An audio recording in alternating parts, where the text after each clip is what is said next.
It's for our regular meeting at the San Miguel County Admission Complex located at 500 West National Avenue. County Board of Finance meeting will take place. Any person who requires special assistance or service to attend or participate at the meeting should call the County Manager's office at 505-425-9333. This was decimated at radio stations KFUN, KLVF, KNMX, KMZD, KBQL, and KMDS on August 21st, 2017. It also was published in the Las Vegas Optic on August 20th of 2017. Also posted on the San Miguel County website at www.co.sanmiguel.nm.us on August 21st, 2017, at least 72 hours in advance of this meeting. Following the agenda for today's meeting was posted and available for public inspection on the San Miguel County website at www.co.sanmiguel.nm.us and also available in hard copy at the office of the San Miguel County Manager, Suite 201 of the location listed above. At this time, I'd like to call this meeting to order.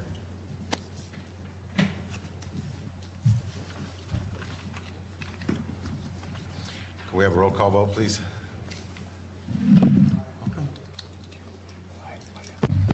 Roll call. Chairman Rocco Olivari. Here. Vice Chairman Arthur Padilla. Here. Commissioner Janice Varela. Here. Commissioner Maria Martinez. Here. Commissioner Chris Nahar. Here. So all commissioners are in attendance. We do have a quorum. Commissioner Padilla, would you please lead us in the Pledge of Allegiance? Sure.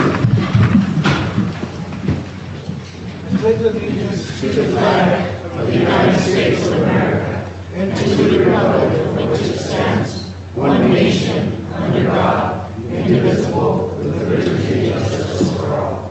This is the flag of Mexico and is still simple, essential among the other cultures. Thank you, Commissioner.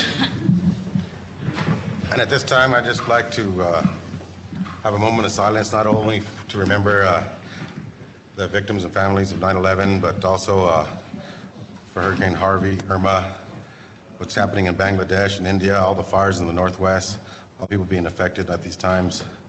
Moment of silence, please.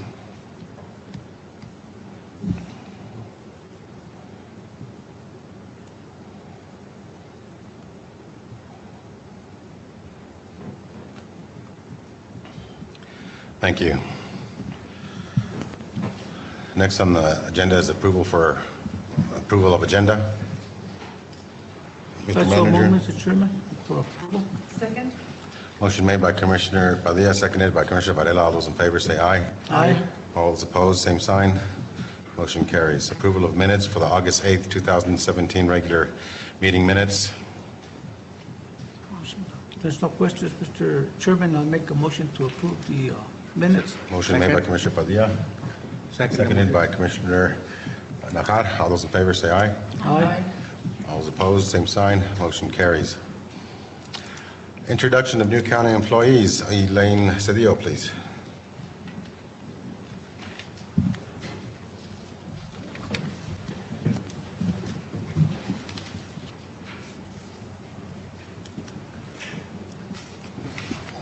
Good afternoon, Chairman, Commissioners. Good afternoon. We have two new employees, two new recent employees.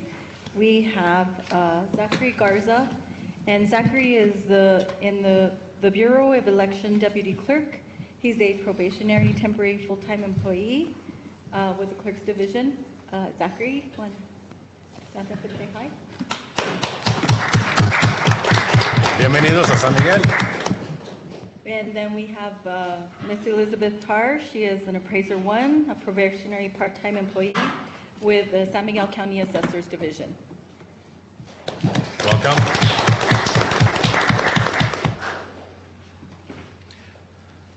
Thank you, Ms. Cedillo. So I guess the word didn't get out that we're moving our Tuesday meeting to Monday because we only have one person signed up for public input today. Mr. Manuel Garcia, and if you can please state your name and where you're from. Good afternoon, Commissioners. Is this thing on? Is this working? I'm Manuel Garcia, and I live out at Maize, New Mexico, which is in the northeast portion of San Miguel County. It's a very old community dating way back to the mid-1800s. Today I'm going to talk about the top 10 reasons to recycle. And in the future months, you're going to be hearing more about this because many states in the United States are doing it at an increasingly larger rate, and a lot of the counties in the nation are also recycling at much higher rates. Number one, recycling is good for our economy. Recycling and buying recycled products encourages manufacturers to produce more recycled content products, decreasing waste, lowering our dependence on imported materials, and creating a more sustainable economy. Two, it creates jobs. Recycling in the United States is a $236 billion a year industry. More than 56,000 recycling and reuse enterprises, that's companies, 56,000 companies, employ 1.1 million workers nationwide. So it's a good employment method. Recycling reduces waste. The average American discards approximately 4.6 pounds of garbage every day. So that's about 1 cubic foot, a foot by a foot by a foot, more or less, one of those brown paper bags that we get from the grocery stores.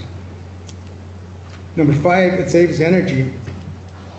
Recycling just 1 ton of aluminum cans rather than throwing them away conserves more than 207 million BTUs, the equivalent of 36 barrels of oil or 1,655 gallons of gasoline. Prevents global warming.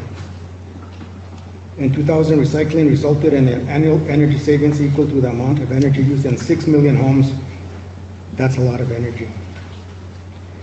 And it reduces water pollution. If you don't have all these metals and all these other things seeping into the aquifers, you reduce water pollution. It protects wildlife, and it preserves the future for our children. Cans are the ones that are most recyclable, aluminum cans and even steel cans. Paper and plastic. Just as an example, I found that in Pinellas County, it has the highest recycling rate in Florida. It has a recycling rate of 89% for 2015. So imagine that, of all the waste that is produced in that particular county, 89% of it gets recycled. In contrast, New Mexico, the state average recycling rate continues to hold strong at the 16% rate, 16% range over the past several years. Here's something that'll floor you. There's an article that says 168 million buried in New Mexico landfills. March 5th, 2012, this article. In 2010, New Mexicans buried 168 million worth of valuable material in landfills instead of recycling it. Can you imagine that? 168 million. So imagine how much money San Miguel County could save. And this is why I'm talking about it, because I know that San Miguel County no longer has a landfill. And I just found that by serendipity. I was looking at the expenditures, and these large expenditures like 17,000 a month, 36,000 a month, and I was going, well, where are they going? Well, they're going to Wagon Mound landfill, to Pecos landfill, to the Santa Fe landfill, to the Santa Rosa landfill. And it's significant. I didn't add it all up, but I think it's somewhere around $650,000 or $700,000 a year, maybe up to $1 million a year. So I think it would behoove San Miguel County and its residents to really look at some kind of recycling program. Create jobs, help global warming, and save a lot of stuff. 168 million getting lost. So in that chart over there, which you can't hardly see, if you look at it, and there's a copy of this presentation on the computer over there, San Miguel County's recycling rate is 2%. So we could do a lot better. I mean, there's always going to be shortfalls, but in the future, to save money, and you know that they're going to charge you more. Santa Fe County is going to charge you more. Wagon Mound is going to charge you more. It would be smart to look at recycling. One of the things that I like to say when I come up here, I like to give kudos when San Miguel County does something right. San Miguel County is starting to do monthly reports of receipts and expenditures. That's required by statute, and they hadn't been doing that. I noticed that as of May of this year that they started doing that. And so we need to be a little bit more transparent in the finances, and the commissioners need to know more what's going on in the finance department and in the treasurer's department. Thank you very much. Thank you. Thank you, Mr. Garcia. It's very educational, and certainly it's something that is acting responsible. We should look at that.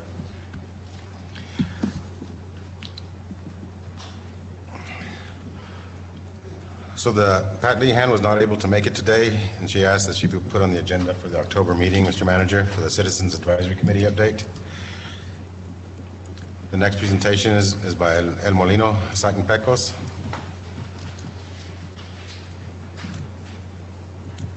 Nobody here, I guess.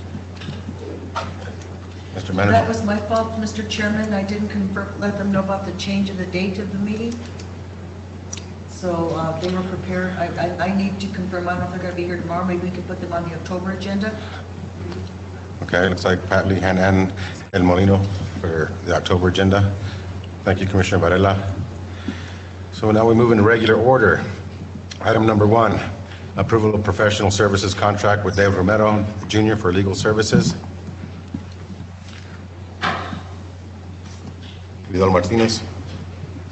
Mr. Chairman, members of the commission, at this time I'm requesting approval of professional services contract with David Romero Jr. for legal services. I make a motion to approve. Motion to approve by Commissioner Padilla, seconded by Commissioner Nahad. All those in favor say aye. Aye. All those opposed, same sign. Motion carries. Welcome aboard, Counselor.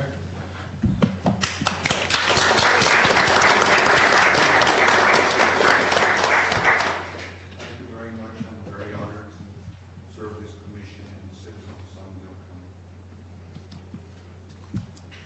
County. Please take a seat. Item number 2, order setting tax rates 2017 property tax year. Patricia Gallegos.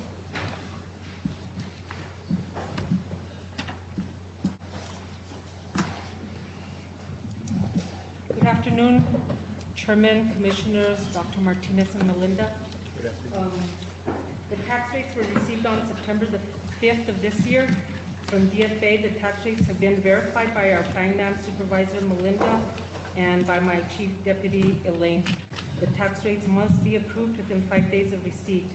So what I am asking today is that the Board of Commission approve the 2017 tax rates.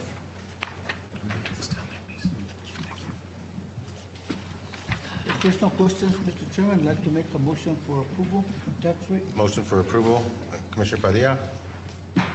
Seconded by Commissioner Martinez. All those in favor say aye. Aye. All those opposed, same sign. Thank you, Ms. Gallegos. Item number 3, recommendation to hire Mr. Matthew A. Elwell. Did I say that right, Mr. Elwell? Is that Elwell, okay. Warden, Facilities Administrator for San Miguel County Detention Center. Motion to approve, Mr. Chairman. Second. Motion to approve by Commissioner Padilla, seconded by Commissioner Nahad. All those in favor say aye. Aye. All those opposed, same sign. Motion carries. Welcome aboard, Warden. Item number 4. You're not- Okay. Would you like to stand and say a few words, Warden? Yeah, we'll go right on the record. If you would, Mr. Elwell, if I could please, just give the people here a little bit of a background of your background, your educational background, and also your work experience. Okay. Appreciate it. Commissioner, Chairman, to public, my name is Matthew Elwell, just spoke again, as your new facility warden. I have 18 years of experience in the correctional background.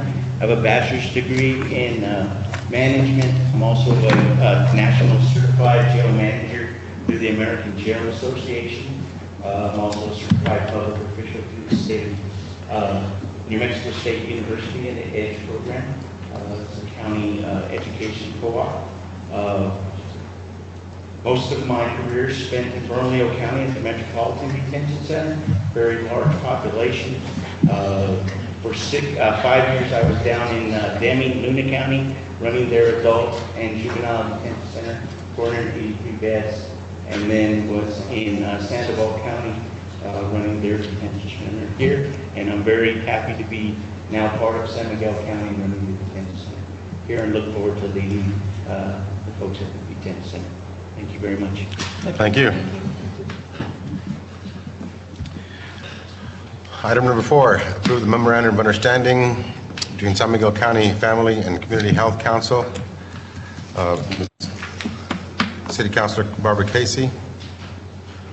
Well, I guess you're here as the chairman, the collaborative chair, right? Please. Yes. And go ahead and restate your name for the record. Thank you. My name is Barbara Perea Casey, and I chair the San Miguel County Family and Community Health Council. As you may already know, the County Health Council were statutorily authorized in 1991, and in 2007 they were amended so that tribes were also included in the Health Council family. The role of the Health Council has been, and I quote from the law, to develop a comprehensive community-based maternal and child health services to meet the needs of childbearing women and their families. Over the years, the role of the Health Council has changed, and it is no longer limited to just maternal and child health care services, but it is opened up to all populations with emphasis on the elderly and access to care. The changes came about as requirements from the Department of Health over the years.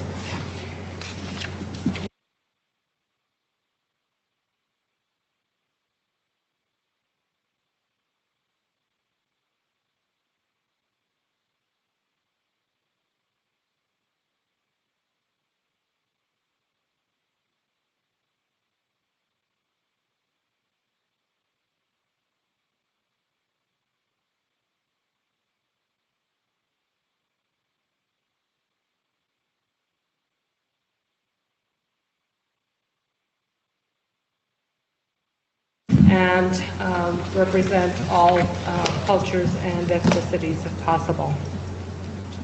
We have been very fortunate to receive varying amounts of financial assistance from the county because funding for health councils was stopped completely under our current governor.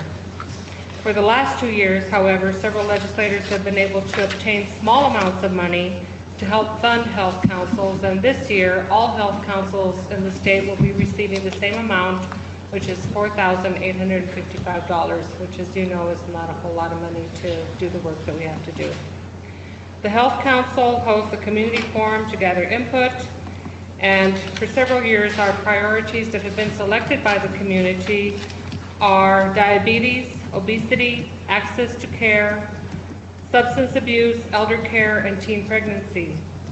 In addition to those priorities, the county has requested in our MOU the addition of continued collaboration with San Miguel County Incarceration to Reintegration Initiatives, Mr. Borden, and an expansion of teen pregnancy to unplanned teen and adult pregnancy. To meet that deliverable, we will be partnering with Firstborn of New Mexico and other entities within the county. We are fortunate to have long-time partnerships and collaborations with various agencies, educational institutions, organizations, and healthcare providers. We have Las Vegas City Schools, and we have helped them write their nutrition policy. Rosalie, our Health Council coordinator, provides suicide prevention intervention training. She is a specialist in that area. And teen pregnancy. West Las Vegas Schools, same thing. New Mexico Highlands, we collaborate with H2 Cares, which deals with domestic violence and other issues.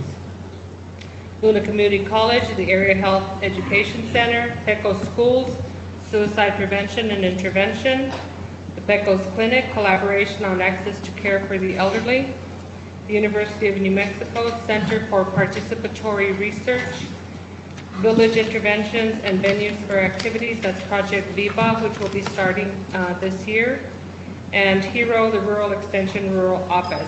The Las Vegas Police Department, we are collaborating with them to mitigate opioid use in the county. is Central Family Health, collaboration on access to health care. Alta Vista Regional Hospital, we did the sex assault nurse examiners, and we are working with them on the OBGYN services. Firstborn, maternal child health care, San Miguel County Correction Department, Reintegration Center, Advisory Council, the Public Health Office, Wagon Mountain Public Schools. I know that's not in San Miguel County, but we still work with anybody that calls for our assistance. San Miguel Senior Center, access to health care, syringe disposal, and medication assistance for the elderly. And the City of Las Vegas, suicide prevention and intervention. As you can see, the Health Council provides many services and has partnerships and collaborations to bring health-based programs to San Miguel County for the benefit of its citizens. We are proud to be designated by the New Mexico Department of Health as the most productive health council in the state. And I'm very proud of that because we have worked very, very hard for that designation. We thank you for your assistance in helping us maintain our high level of success.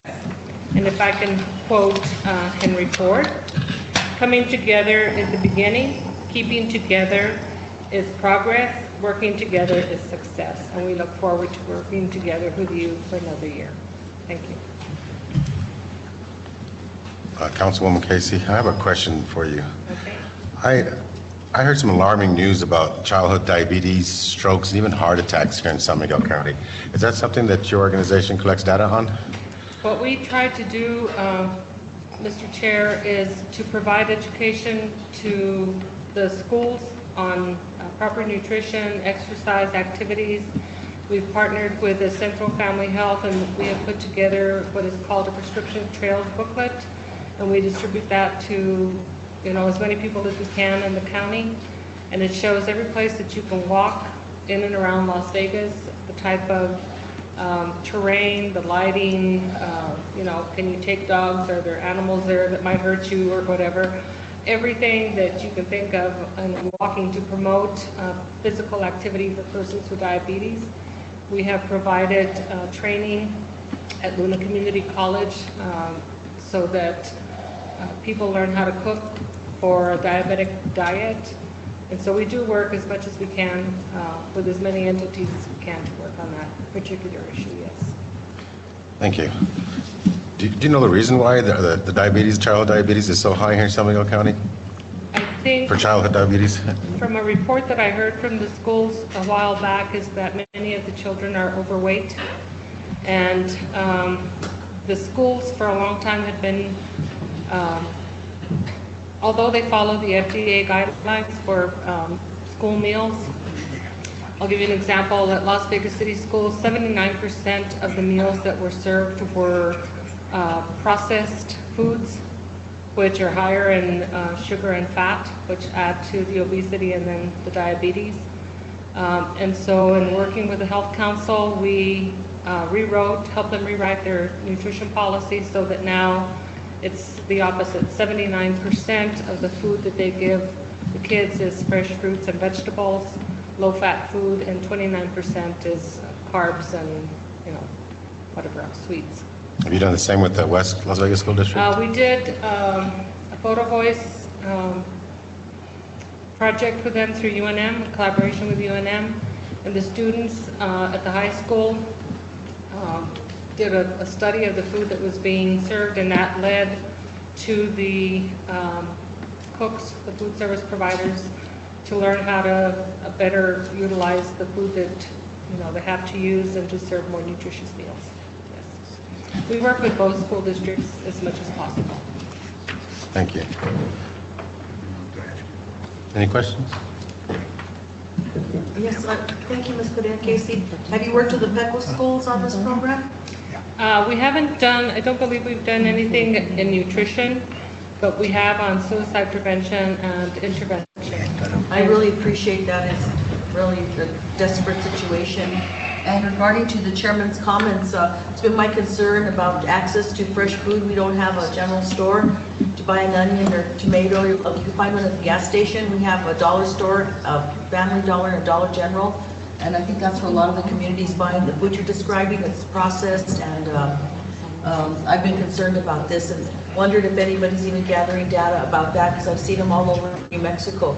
The same thing, a lot of the little grocery stores are gone, and at least Walmart here has fresh produce, but a lot of the little rural communities don't have any fresh food at all. So we have fields around us. Anyway. Okay, that's something that we can definitely I look appreciate into. it. Thank you so much. Thank you. Any other questions? I wanted to introduce our Health Council Coordinator, Rosalie Martinez. She is absolutely fabulous. We have been blessed in San Miguel County to have several wonderful Health Council coordinators. We've had Yolanda Cruz, who is now, you were lucky enough to get her for DWI. And the only reason Yolanda left was because our governor stopped all funding, and I mean, you can't live on nothing. So we lost Yolanda, and we were very sad for that. But we were very, very fortunate to find Rosalie, who has been absolutely amazing. And she wants to go over the little booklet that you all got. If you have a few minutes, it won't take too long. Good afternoon, thank you very much. Good afternoon. Commissioner Varela, I did get a phone call from Pecos School. There is about 4 parents that got a hold of me because I do have my instructor certification in suicide prevention. And I am going to be going into the schools and talking to different organizations as far as clubs, sports. We do work with Kevin Norris at a Pecos Community Health Center, and he has also invited us to go on and assist there. So I will be traveling to Pecos and visiting with the students. I did talk to a couple of them who lost seniors this year to suicide, and not only to the youth, but to the elderly also. To anybody who calls us, we go out there and we do presentations on suicide prevention and awareness. Right now, I don't do gatekeeper training right now, but that's a possibility in the future. Thank you so much. Thank you. In January, we had a public forum. It was a very successful forum. We had over 75 people there. And you have this paper in your packet. If you look at that, we did go with they did identify the gaps in health services, prioritize health issues, and prioritize gaps in health services. The top 4 that were selected were educational improvement in schools, economic development, OBGYN, and more providers in our community. If you look here, these are all the lists here in the community health needs that were discussed. It's quite a bit, and I think as a health council, and being there and supporting our community is listening to what their concerns are. And that us as a health council, we do meet with them, we do go to their institutions or organizations, and we do assist in whatever they ask us to do. This year we're going to do elder care, access to elder care, and we're going to allow them the opportunity to request their needs. I've been working with health centers of northern New Mexico with access to care for the elderly. There was a gentleman who was on his diabetic medication for years, and unfortunately he got a new doctor, and the doctor took him off his medication that evening. Walgreens contacted the family immediately and said he needed his medication. As a health council coordinator, I went in and I worked with the physicians and the medical groups to make sure that this gentleman got the services needed with the same doctor. So what we did is we made sure that the next 6 months that he was going in, that he's got to see the same provider. So it's just work like that that provides the health care to our community. Thank you for all you do. Any questions? I'd like to read you our members. Dr. Barbara Padilla Casey, Chair. Natasha Burbank, NMHU Cares. Julian Duran, Blue Cross Blue Shield of New Mexico. Dr. Margaret Vasquez-Jeffrey, Social Concerns of IC Church. Louise Hugerhurst, Firstborn New Mexico. Patricia Lehan, Las Vegas Peace and Justice. Elaine Luna, Luna Community College, AHAC. Desiree Martinez, NMHU Cares. Therese Melton, 4th District Attorney's Office.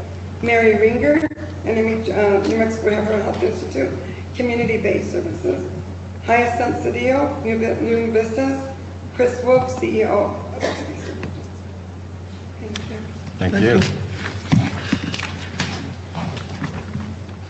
Any questions? I'll stand for motion to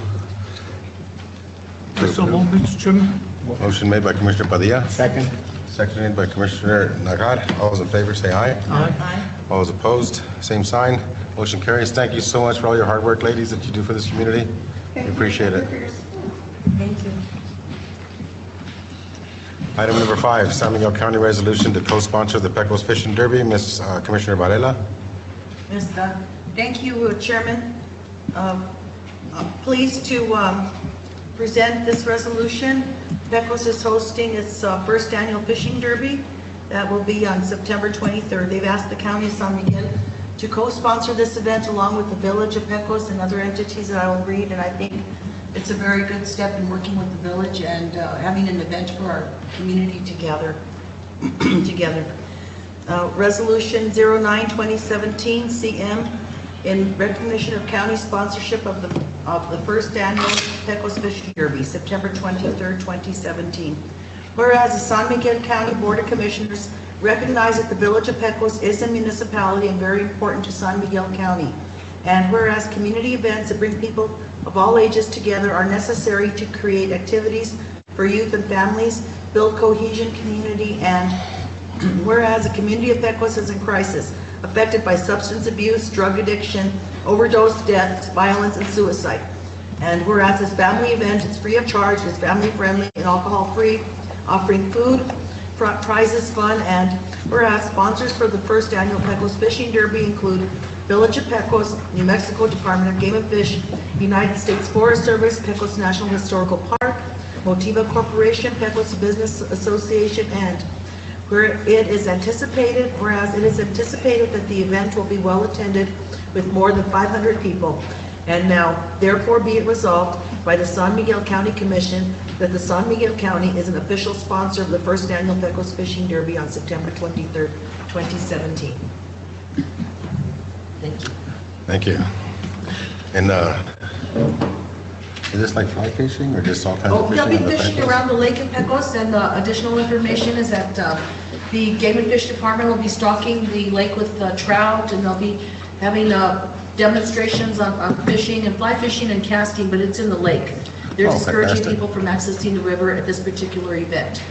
But it's a huge thing, it's exciting, and also it's like the biggest thing that hit the town for a long time. Everybody's really excited about Some it. good, clean family fun there. Yeah, it'll be fun. You're gonna make the motion And to I approve would the like to resolution? thank the Sheriff's Office.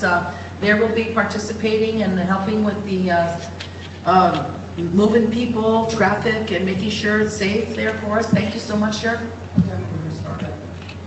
I need to find out for you. I didn't get that time. I believe it's an early event, like at 9 in the morning. I'm not sure what time they want you there to move parking. And then our public utilities, thank you so much, Arnold Lopez, and that your department will be providing a trash bin and removing that. So they've asked the county for some particular specific things that we could offer, and those are the things. Plus, I'll be there wearing my county hat, and invite all of you and anyone who wants to come to Pecos and join the fun. It's the first annual event of this fishing derby. Hopefully we can have more community events, and they have been in the Suicide Task Force. They're bringing, unrelated to this, but the movies at the gym, family nights, and creating things. We have a real need for activities for our community, for youth and family events, so it's exciting. Good start. To have this. Yeah.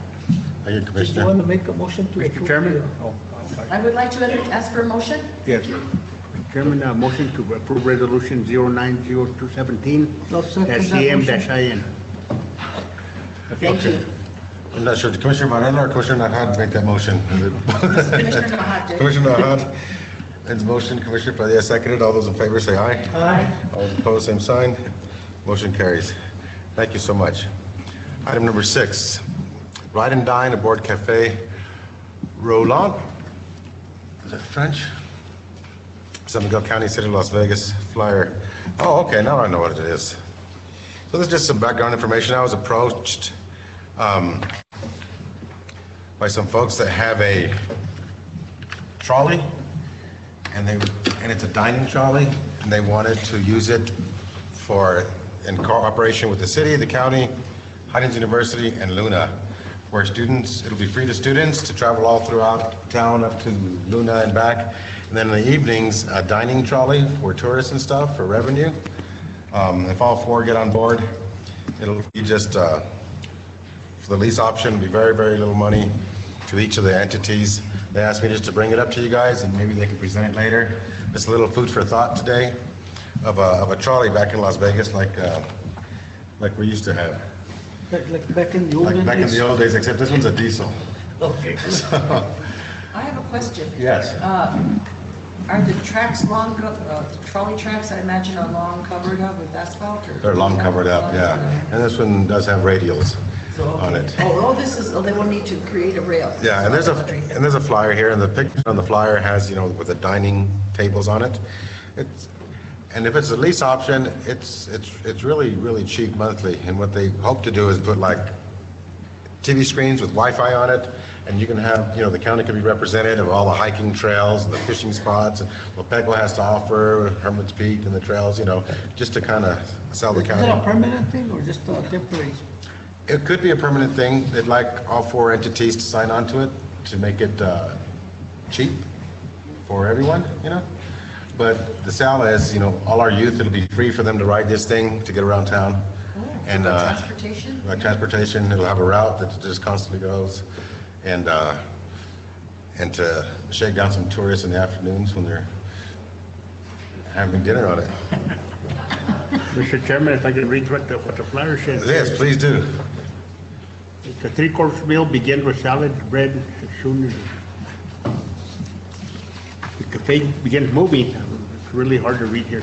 Serving meals on wheels is a challenge for the waitress and entertaining for the customers. Trolley conductor drives at a gentle pace to the restaurant, which is a covered gourmet meal, and is brought straight from the kitchen to your table.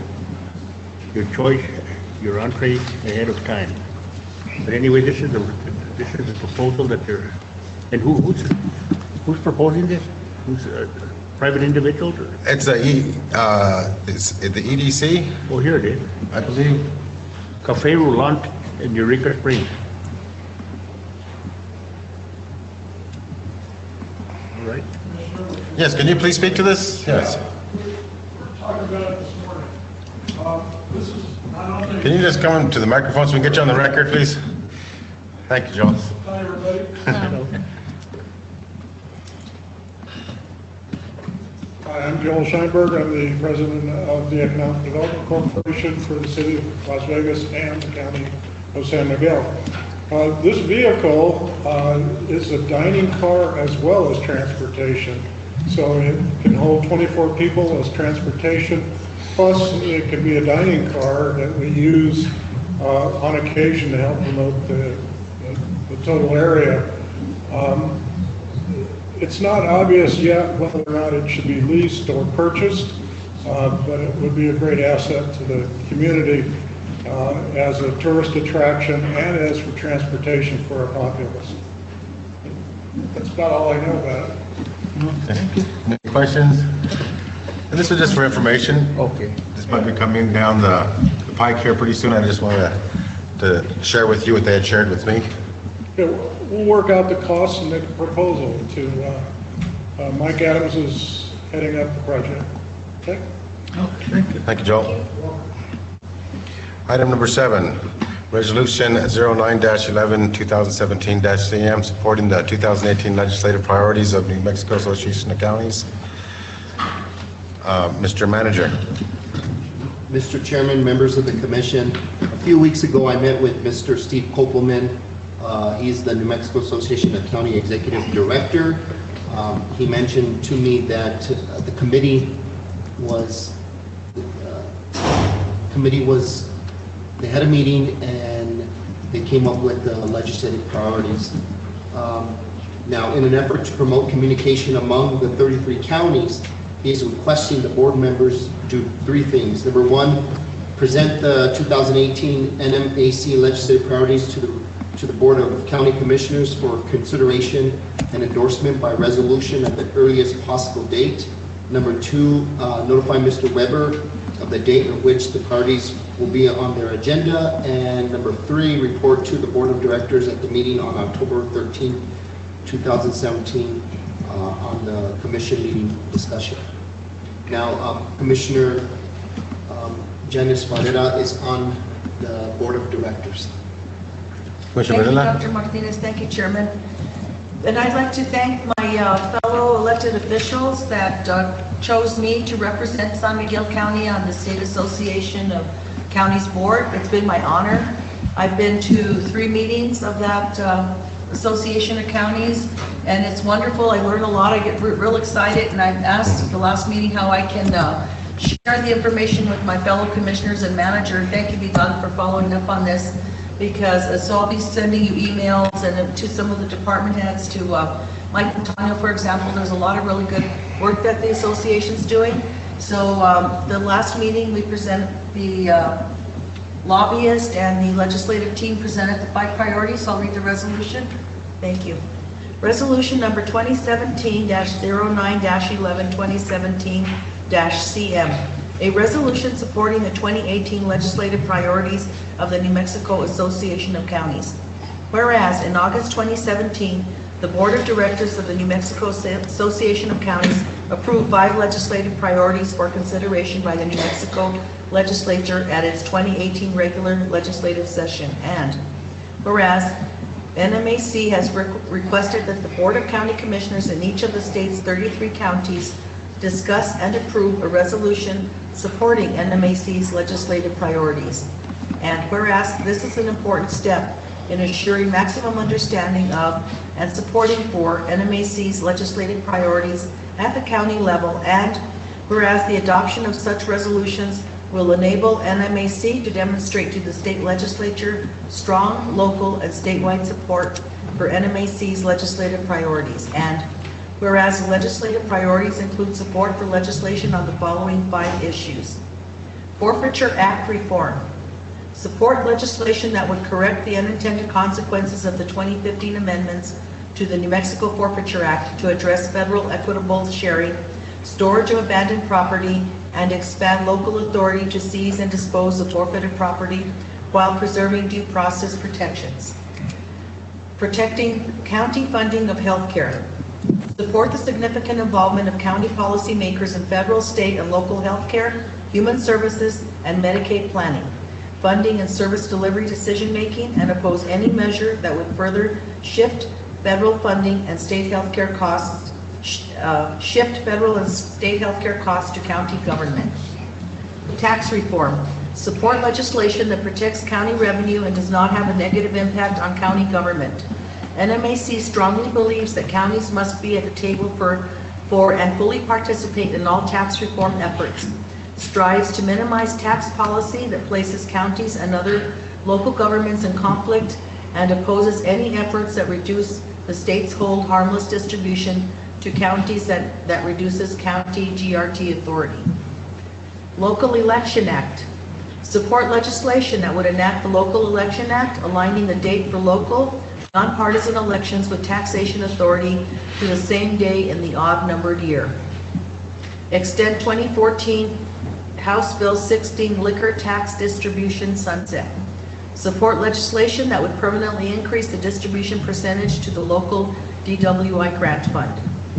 Now, therefore be resolved that the San Miguel County Board of County Commissioners does hereby fully support the legislative priorities of the New Mexico Association of Counties as set forth above, and urges that legislation incorporating these priorities be enacted by the state legislature during its 2018 regular session. Thank you, Commissioner Varela. Any questions? Motion to approve, Mr. Chairman. Second. Motion to approve, Commissioner Nahad, seconded by Commissioner Padilla. All those in favor say aye. Aye. All those opposed, same sign. Motion carries. Thank you. Item number 8, Oldwood lease agreement, utilities bill, and EDC. For information purposes only. Bob Witters and David Old. How you doing, sir? If I may, Commissioner, I'd like to pass this around just as an example of what we're doing with the facility that we're talking about. And there's also some other factors in the graph.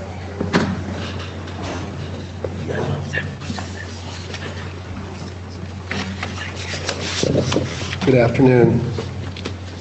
This is, let me see if I can get this microphone to go up just a little bit, or I'll take it out. Commissioners, thank you for letting us come in. I apologize we haven't been here sooner. I'm actually going to give Bill a hard time because I think Bill will verify that I have asked numerous times to come make a presentation, that I wanted to come in and let you all know what we're doing and keep you abreast of a business that's been growing. It's been difficult, it's been very challenging, it's been costly to my family, but one that is anchored in this town. I was born in Terrero. My birth certificate actually says Terrero on it. And I was born at Brush Ranch. Ms. Varela and I have certainly a lot of friends in common, I know. And the rest of you, I hope that we do become friends and that we do get to know each other as we go along. I've known a lot of the commissioners over the year, like Eloy Gonzalez. I've been out chasing that 80-year-old man around on a horse the last couple of weeks, and you all should be very proud of him.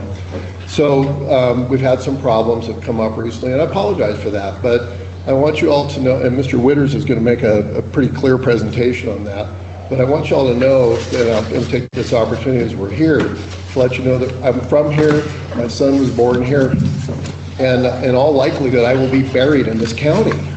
So I'm not going anywhere unless I'm, have to for some reason. And we're here, we're committed as a family. My son works for me, Shiloh, back here. My daughter works for us, she's our sales director, and she runs a showroom in Santa Fe. And we've had a lot of friends in the community. Mayor Sanchez was instrumental in getting me to move here after we had the Vivash fire in 2000. We worked for 2 years cutting burned timber off the ranch. And we were at a point where it was like, well, okay, now what do we do? And we were considering really going as far away as California to start, because we got into the flooring business and it looked like what we were supposed to be doing. And the timber off the ranch was essentially gone. A lot of it was at that point. And we came here and I was paying my taxes. I was in this building, came over to do something with taxes, something to do with real estate. And happened to see the building at the Bibb Industrial Park, and there was a phone number on it, and I got a hold of Dr. Ortiz, who was running economic development at the time, and he said, no, let me show it to you. So we went and looked, and it was a short story, really a remarkably short story, but within 3 weeks we had moved into that building, and Mayor Sanchez was really instrumental in that. I went before the city council, told him what we were doing. It was right before Christmas. And within, I think 3 weeks, we had moved into the building. And again, I'm grateful for this treatment. The city treated us really well. We had free rent for 6 months. We paid very low rent, about $500 a month when we started off. And I needed that because we were not in great financial shape at the time. We had 3 employees when we moved here. And one of them quit promptly after we moved here. So we've come a long ways. That building has been really good. We've outgrown it though. It's really, it's been a phenomenal building. It's been great, but we have outgrown it. The business we're in takes up a lot of space, especially the new firewood business that we've gotten into. And my son Shiloh graduated from Texas Tech with a degree in international business. My daughter also the same degree, except she got a degree in international marketing to go with it, so she's better than him. Ask them when they get together. Shiloh, I'm making flooring. Shiloh comes out of school, starts working for me, and we had started a project with the Navajo tribe doing firewood because we needed pinon to make these in-block floors, these little panels that we're making. And if I was going to make pinon floors, I needed a supply. Started working with the Alamo Navajo tribe down by Magdalena. And one thing led to another, and they started making a lot of pinon, and they said, well, we need you to help us sell it. We put up a cheap website called firewoodnm.com for $500 back then. And pretty soon it was the #1 website in the world under pinon firewood. And that really wasn't an expected outcome. We had problems working with them. The tribes are difficult to work with sometimes, but we were selling a truckload of loose wood here and there. And by the way, we have never set out to sell wood in this community. That has never been, I would say it's not only not been, but it is our stated goal and a principle that we do not sell firewood. We're not here to compete with the local firewood vendors. And in fact, we are here to create business for them. It can be challenging. That's a tough group of people, as you all know. The leñeros, the guys that are out there cutting wood, don't like to be told what to do or when to do it. And we're running a business, so we have some issues over metrics. How do you measure a cord? What is a cord? How do you measure it? Things like that. But our goal is to help those guys become businessmen in their own right. So Shiloh kept saying, we need to do this business, this firewood thing. We can make some money doing this. And I said, no, we're in the flooring business. And he kept saying, well, no, we should do this firewood thing. And so it's like it should work. And finally he said to me, he said, if you don't do it, I'm going to. And then I sat up and said, oh, okay, well, I better pay attention. And so that's really where that came from. And then we had helped the county back when with the original grant to get the Medite site. I had filled out the original, what was it, LEDA paperwork?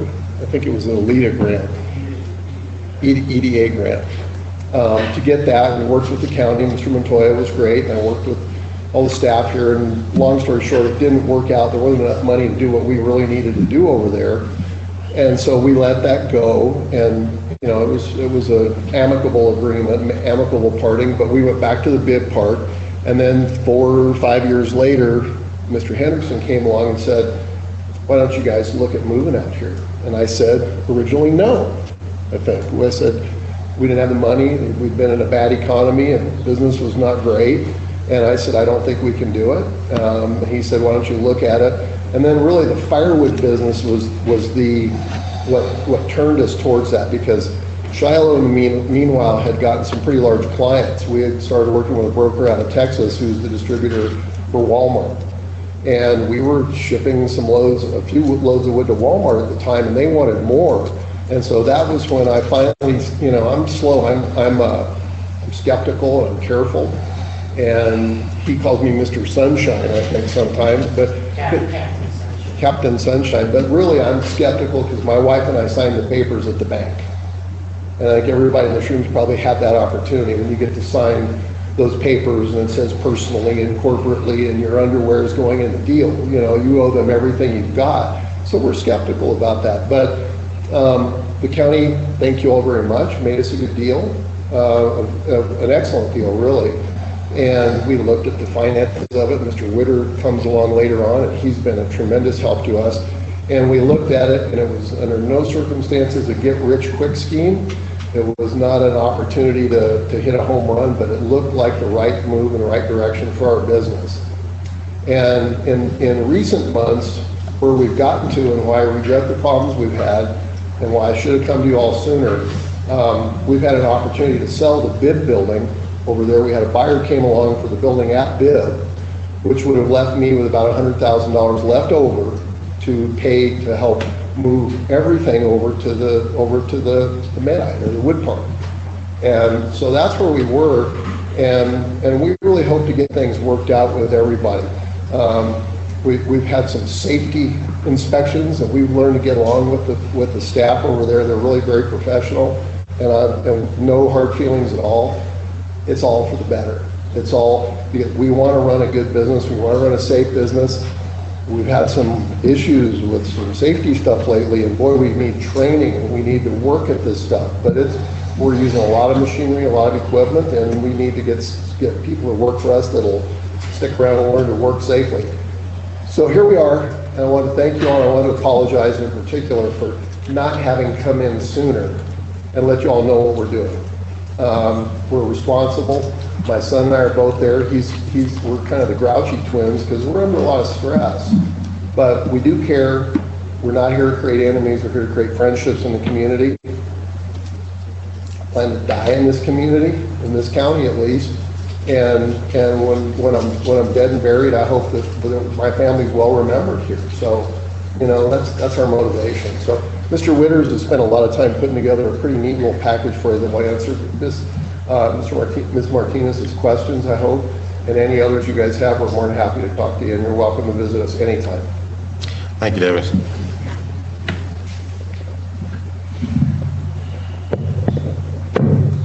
My name is Bob Witters, and I'm the Chief Financial Officer at Old Wood. And I'll tell you about how that came about. You met Shiloh, you met David. He forgot to mention his wife is involved in the company too. She handles a lot of the paperwork in the company. Next slide, please. I'd like to give you a real quick history. David went through a lot of this with you. The company was founded in 1999 at the family ranch there near Pecos. It was originally mainly a flooring company. They were harvesting timber on their land, and they had a sawmill up there, and they were eventually producing flooring. The Vivash fire came through and destroyed a lot of timber on that property. And in 2004, this very supportive mayor came and talked to David, and that's when Old Wood moved its operations here to Las Vegas. In 2014 was kind of the beginning of the firewood business. There are two lines of business, and I'll show you that the company has. But that firewood business kind of began in 2014. And in 2016, the end of last year, Siete del Norte actually made an equity investment in the company. They're an affiliate of Chicanos por la Casa, and they made an equity investment in Old Wood and became a minority owner of Old Wood at that time. That, by the way, is how I got involved in the company through EDC. I'm also on the board of EDC, and right after I got on that board, you turn in a resume, and my resume talked about my financial background, and that's when EDC folks got me in contact with David, and that's when we began our relationship as my being their CFO. Next slide, please. As he mentioned, there are two production lines, and I'd just like to say a few things about it. Over there in the one chair, you'll see the flooring. There are two parts to the flooring line. One is the standard plank flooring, tongue and groove, and they produce that. They stain it, they finish it, and the second part of it is the end grain. That's where you take the wood and you cut it across the grain and produce the little tiles that you saw there. And that actually has become quite a popular product of theirs. They have also do some other stuff like wall and ceiling treatments out of wood. They do some rough beams for people. They mainly work in pine, fir, and mesquite and oak. And sometimes it's a little problematic getting those raw materials. They also do the firewood, as he mentioned. And you'll see over on that chair over there, that's an example of the bundled firewood. You see it's bundled, shrink wrapped with a label on it. And that's sold through mainly distributors. They're developing a private label for Old Wood, manufactured in Las Vegas, New Mexico. But, pardon? Yeah. And so that's the bundled firewood that they produce. Right now, for example, they have contracts with Walmart, Tractor Supply, Harris Teeter, Whole Foods, and some local activities handle that. They also produce firewood that's pinon, pine, juniper, and aspen. So they're looking for raw materials in that area, and that's where local contractors help them out. They'll actually go out in the woods and cut those firewood wood and bring it, and it's sold to Old Wood, and then Old Wood has to split it. If the wood goes past the state border, it has to be heat treated to kill bugs and disease and that kind of stuff. And so there's part of the firewood operation is actually a kiln operation to do that. Flooring is a fairly steady business, but it can be a little lumpy. They've had some actually very large contracts, and that can create a lot of work for them. In my experience with them, their largest contract was a little under $1 million over several years. They do a fairly large export business, so a lot of their flooring is exported. For example, recently they had shipments to Kuwait, Singapore, Saudi Arabia, and South Africa. Kind of cool. I worked in Silicon Valley, and we did export, and we're involved with a lot of countries, and I come to Las Vegas, New Mexico when I retire, and they're still doing that here. That's part of the affinity that I think I found and that allowed me to become part of their operation. In 2016, Old Wood was the recipient of the President's E Award for Excellence in Exporting. So they actually got recognized for the fact that they export a lot of material. Next slide, please.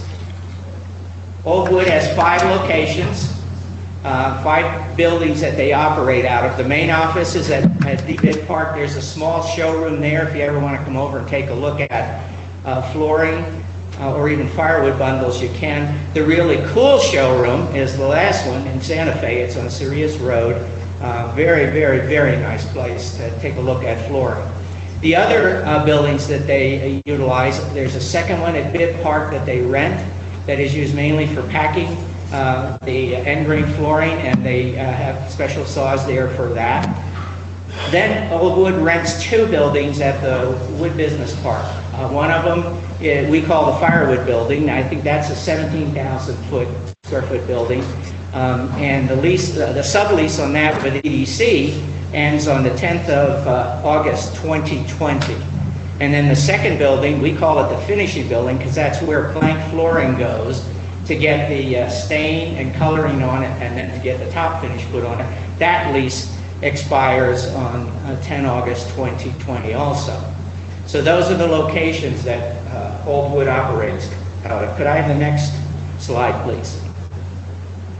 This is a very top-level summary of the job growth that Old Wood has experienced. Started in 1999 with 3 employees, as David said. They actually had much more employees, but then the fire came along. And finally, when they moved to Las Vegas, they had 3 employees. In August of 2015, which was the start of the EDC sublease that we have, those 2 buildings at the Wood Park, they had 10 employees. And then at the peak of the firewood season, firewood is very seasonal. We have the need for employees during the firewood season and a few of them during the summer months to get ready for the panic of the firewood season. At the peak of the firewood season this year in January, there were 30 employees in the company, and today there are 23 employees because we're just spooling out for the firewood season, for the new firewood season coming. As a matter of fact, they're hoping to hire a fair number of employees for that time period. They had a job fair recently at last Friday, wasn't it, Shiloh? At the EDC. And how many applications did you get? We had a job fair at the in Field Hall with the business incubator. They allowed us to use one of the rooms, and we advertised it only for about a week because we really needed some employees pretty quickly. We probably had 18 applicants show up. One of them was hired on the spot. Today was his first day, and I think that we'll probably get another 2 jobs out of those original 18. We'll probably be hired this week. We still need another 6 to 8 in the upcoming couple of weeks to prepare for the firewood season, which goes through about March, like you said. Usually at that point, at the end of March, we kind of, depending on how business is, hopefully we're running all season long like we were this year. We utilize the best people, keep them on as full-time employees in the rest of our season. The job count or employee count that I have here is merely a payroll count. So I went to our payroll records and counted up the employees, so I made no attempt at trying to refine it any further than that. We have 3 kinds of employees. Some are salaried employees, and there's a few employees in that category. We have some hourly employees that are on commission also. They're the salespeople in the organization, and we have hourly. The majority of the people that work for Old Wood are hourly employees, and their pay range is between $9 and $15 per hour. Next slide, please. As with any business, they face challenges. As you might have started to imagine, there is a fairly high employee turnover in this business. Old Wood also has had some difficulty with hiring, trying to get some semi-skilled people. And you heard the numbers about, 18 come in, and we might hire 3, maybe 4 out of that group. A simple story, one of the problems that David and Shiloh ran into is that many of their employees that they wanted to hire couldn't even read a scale. a tape measure. They were struggling with fractions, with 1/8 and 2/8. David even hired a teacher to try to teach them some of that stuff, but I don't think that was a very successful endeavor. No, we're going to start that again. Are you? We're going to try it again. We had a great gal who was a mid-school teacher, and she was coming in for the pay for an hourly, anybody wanted to, we were basically with third grader, and we were going back, which I think a lot of us probably needed anyway, you know. I'm not above that problem, but, you know, we really are trying to, Bob, don't forget that you get part of the training, that's important. Oh, thank you. The employees that we have, we are involved in our second or third JTIPS activities. Second, JTIPS. JTIPS is Job Training Incentive Program, and it's a program that helps us get our employees trained. And so we have, when we hire employees, we think about where we're going to put them into this JTIPS program that we're involved with. You'll also notice that we have the classic drug and alcohol issues that come up with our employees. Old Wood is in the flooring business, but they have a lot of competitors, and especially some foreign competitors within the Chinese and the Latvians in the area, that they're producing some pretty cheap flooring, whereas this is solid plank flooring of a very high quality. The issues with the firewood business are very low margins. Much of our firewood we sell through distributors, who then send it to Walmart, to the various companies, and so the margins in that are not very high. In other words, there's not a lot of profit to be made there, and if there's small problems, there's small mess-ups, and there are, that profit can go away. Also, firewood is seasonal, and we don't get long-term contracts for the firewood. Yeah. And that's a very, very key issue. I think we know that we've got some deliveries through December of this year, because one distributor has given us some of that heads up. But after that, if we have a very cold winter, we're going to hopefully start getting a lot of extra orders. And so we've got to be ready for that. So there's the whole idea that we don't have a lot of school uptime, especially in the firewood business. And then perhaps some of you are aware that the local housing market for flooring has been very, very poor here the last few years. And so that's one of the markets for flooring that Old Wood sells into in the whole state. And Old Wood sells into that market as well as the international market. Next slide, please. This is my last slide. This deals with the electrical issue. I think that the commission is mostly interested in.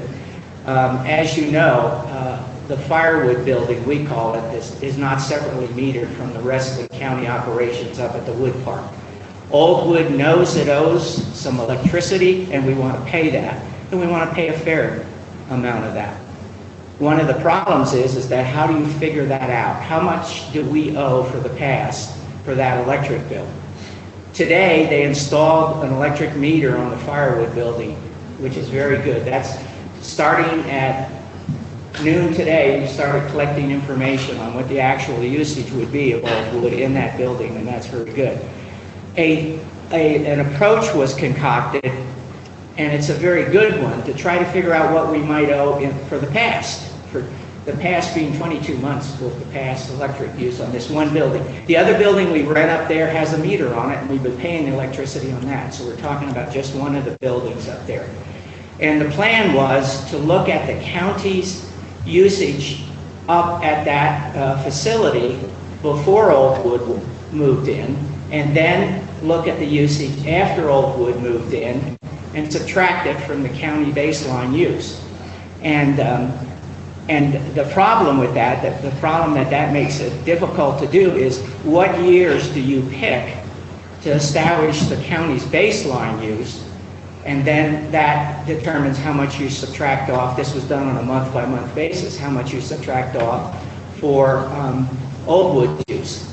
I've done the calculations. The county came up with the data, and they actually did a calculation that showed we owed $9,200. I've done 3 or 4 other calculations using different years for baselines, and I've come up with numbers all the way between $2,795 and $9,200. So the question becomes, what is Old Wood owe?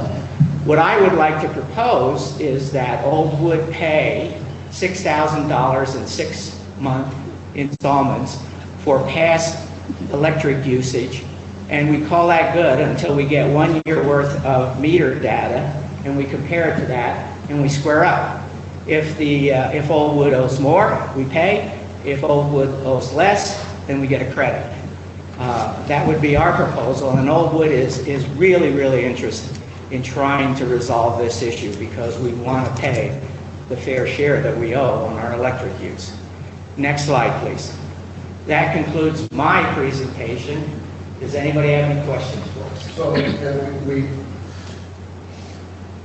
Bob's calculations, he's very wise. And by the way, Bob works pro bono, and his wife Sally put out a lot of effort for us, and we are very grateful to them. Without his help, the CPLC investment wouldn't have happened because our books weren't good enough. And Bob did a lot of work and has been pretty mean to me and my wife,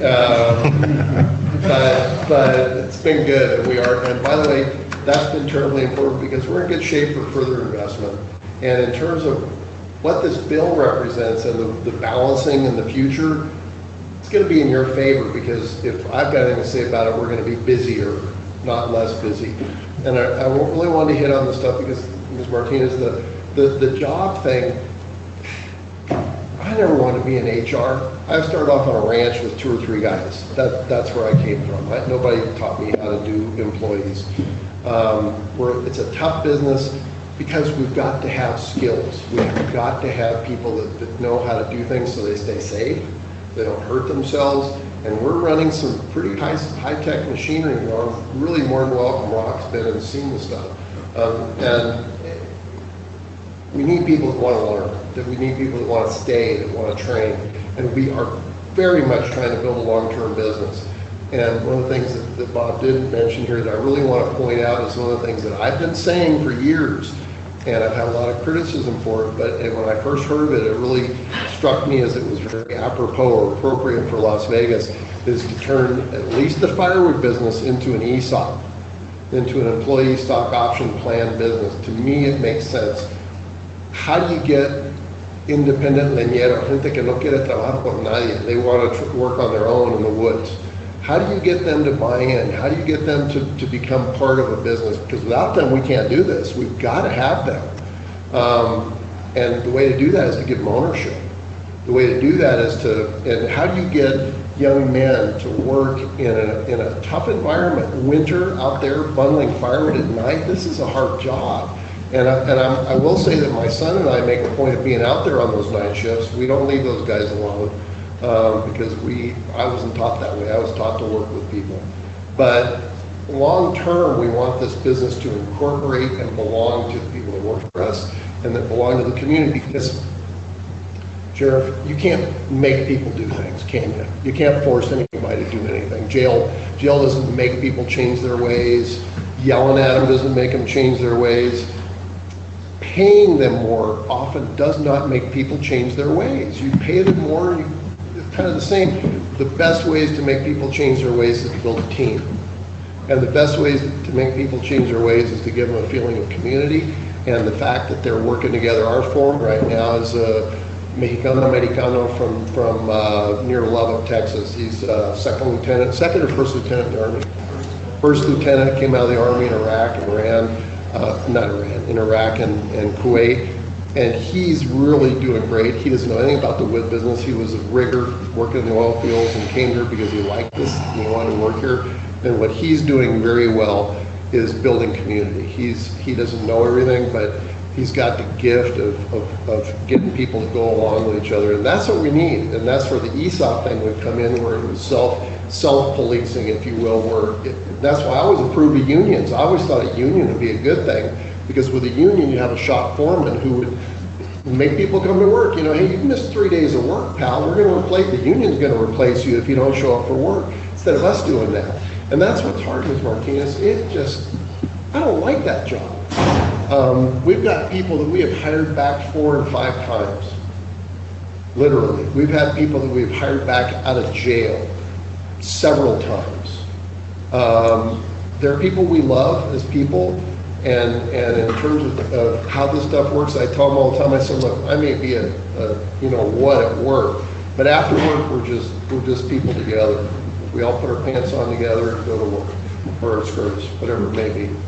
So that's the employee side of this thing. We need help with this thing. We've got to get training, which we're working on. We got to get the JTIP program. I'm after them to help us get money, not just to help us pay the employees more, but to get the training that's got to happen and that stuff. And then Bob's poking me to shut up here. But one of the other things that we are working on, we just signed another grant today, the Wood Innovations Grant with U.S. Forest Service. This was it's a federal grant from the Forest Service, and it's got to do with jobs. We have 2 positions that will pay, I think, $37,500 a year each for 2 years, doing computer numeric control machining and a lab technician to help us build what we think is going to be the next generation of those floors. If that works, we're going to need 100 employees. And that's what I need you all to help with. And that's what I need the community, I need the buy-in, I need the state to buy in on this thing.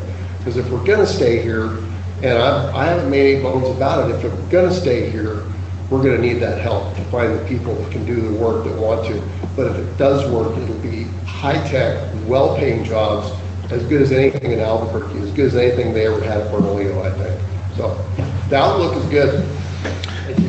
Thank you. I'll open the floor for any questions. I have questions. Yeah, David, thank you, Mr. Witter. And you grew up in Pecos, or spend a lot of time there, and you have your ranch up there. We're in the Macho Canyon, right above us.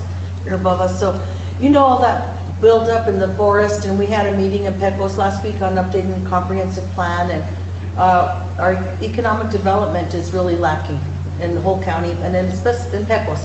People commute to Santa Fe. We have a few government jobs, school jobs, but we're trying to figure out in our group, Mr. Madrid was in our table, we have all these forest resources. The forest is overgrown. It was projected, I think Morris said 80% in that part of that region that we talked about, 80% owned by the U.S. Forest Service. And then we have, there's a lot of material in that forest, as you know. And how could you move from Pecos to here? How could we get Pecos involved, and how could we employ more people and get Ms. Monel, I agree with you completely. Were you related to Eduardo? He said that we weren't, but we are. Weren't. He said we weren't, but all the Morelos are related. He taught me to run my first sawmill, so. Oh, I'm a big fan of Eduardo. Yeah, he's a great guy. Yeah, absolutely, yes. And this is one of the models that we have going here. This Wood Innovations Grant has got a big component in Arizona and Flagstaff. And you may hear we're leaving town. We're not leaving town. The whole idea is to get wood produced, because they got a huge problem there. They have it's a big subject we could talk afterwards, but it's called the Forest Restoration Initiative. It's the world's largest environmental forestry program ever done. They've got nowhere to go with the money. They've bankrupted 3 of their major operators, and the program is in disarray. Shiloh and I have been going to meetings over there last winter, and they are some of our primary collaborators on this grant, hoping that we're going to help them find uses for the wood from the Grand Canyon. And with the model there, it's probably going to be wood from there processed at White Mountain Apache, although that's very tentative right now. We hope brought here for final finishing and processing out here at the Wood Business Park for sale back to Arizona and the Valley of the Sun, because we're going to do a Grand Canyon floor. And if I can't sell a floor in Arizona that's the Grand Canyon floor, I'm not much of a salesman. So, but as far as Pecos goes, as far as the other communities go, as far as the co-op in Las Vegas, I'm still working with them, with Ellen Drew up there. Absolutely, the idea here is to create subsets to help build the small businesses, and Shiloh will vouch for this. We have lent money to several small operators, guys with junk pickup trucks and a beat-up chainsaw, and we have advanced them money to help them get a decent chainsaw. And right now, trying to get guys in trucks that don't break down every time they get near them. And by the way, none of those people are considered employees, so they weren't in the count. Yeah, those are another. That's what I was wondering about. Thank you. That's what I was wondering. How many people? Yeah. So you need the material, so you get these local woodcutters to bring the material to you. Absolutely. We have. So we estimate that for every one job that we have 2 or 3, depending on the species of timber that we use, operators in the woods. Most of those are in Mora or Tecolote or Pecos area, kind of lots coming out of the watershed up here. So consider we have 23 or 24 employees right now. There are twice that at least that really rely on us for those weekly payments to wood that they're bringing us. Thank you.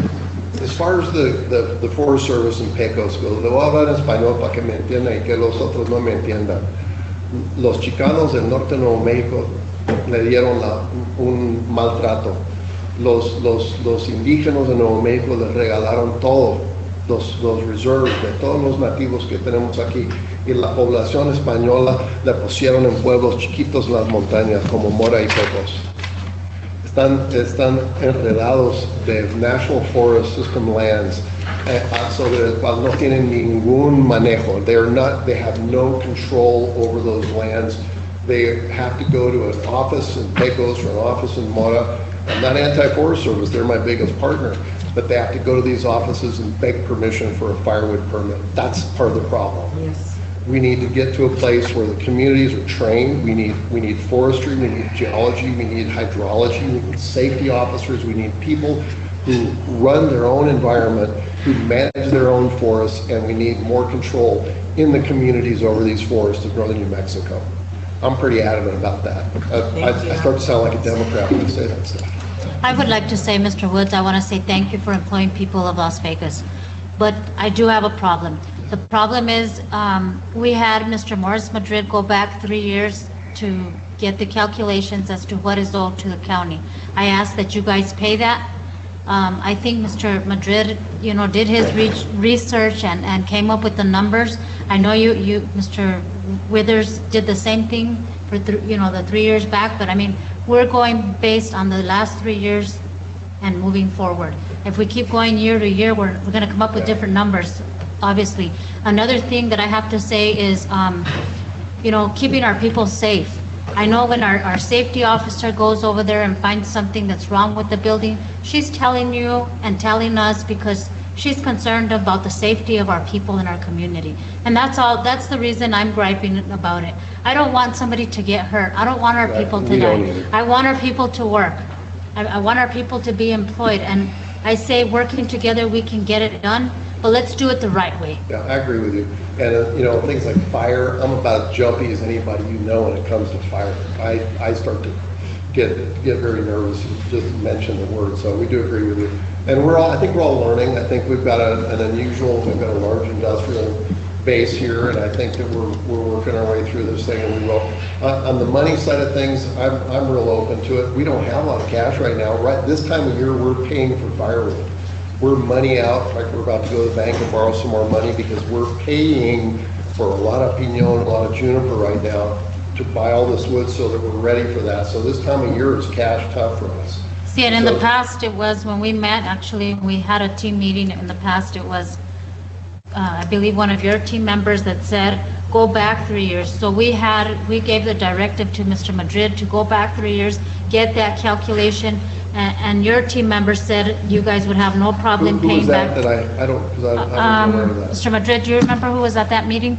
It was yourself, myself, our county manager, our county chair, Joel Steinberg, Michael Adams, and you. Well, the interesting thing is if you go back over years, like you're suggesting, that says we owe $7,800, not $9,200 that you owe. Could I ask something? Could we have another meeting? Let's have another sit down without bothering anybody here. No, or we'll figure it out, and I promise you we'll find the middle of the table. Yeah, and actually, the purpose of this commission or our job description is to create policy and for our manager to implement the policy. And in negotiations, that's really the manager's job to do this negotiations. We shouldn't be negotiating right here in an open meeting. It's not going to be a win or a lose. No, correct. And I think your idea is reasonable.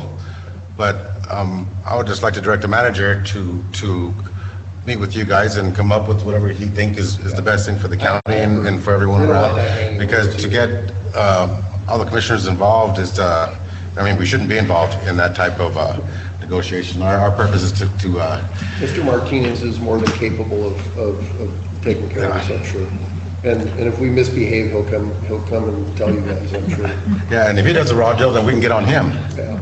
So I think we'll work it out, and it will be equitable, Ms. Martinez, I promise. And I thank you so much for I all. live by making deals. My son's always mad at me because I usually come out on the wrong end of most deals. But I'm a ornery guy, but I'm a peacemaker. I'd like to get things taken care of and go back to work. So, yes, ma'am. And I was very impressed by all the things that you have done and what you're still Yeah, doing. you guys do beautiful work. I mean, We're trying awful hard. We really are. And I really want, we've committed a lot. If you went back 3 years and you went to ask Mr. Melton at the bank how much money I would have been scared, we were at that little ragged edge right there. And this investment from CPLC, we had a settlement from our dry kiln fire here, helped us pay down what we owed at the bank, so we got a little bit of breathing room, but we still owe quite a bit at the bank, and we're not home free right now, but we're pushing off hard. My son probably works 14 hours a day. We live in Santa Fe. I've got aging in-laws. My mother-in-law and father-in-law need my wife to take care of them all day, every day. So, I'm going to see my wife. I thought about buying a house here when I got here. I'm going to drive to Santa Fe and spend the night with my wife. It's worth the drive. It's not that bad. People in Los Angeles have a much worse drive. I get to drive down Low Mesa every night. It's beautiful. We appreciate you all. Thank you, Dave. Thank you so much for all that information.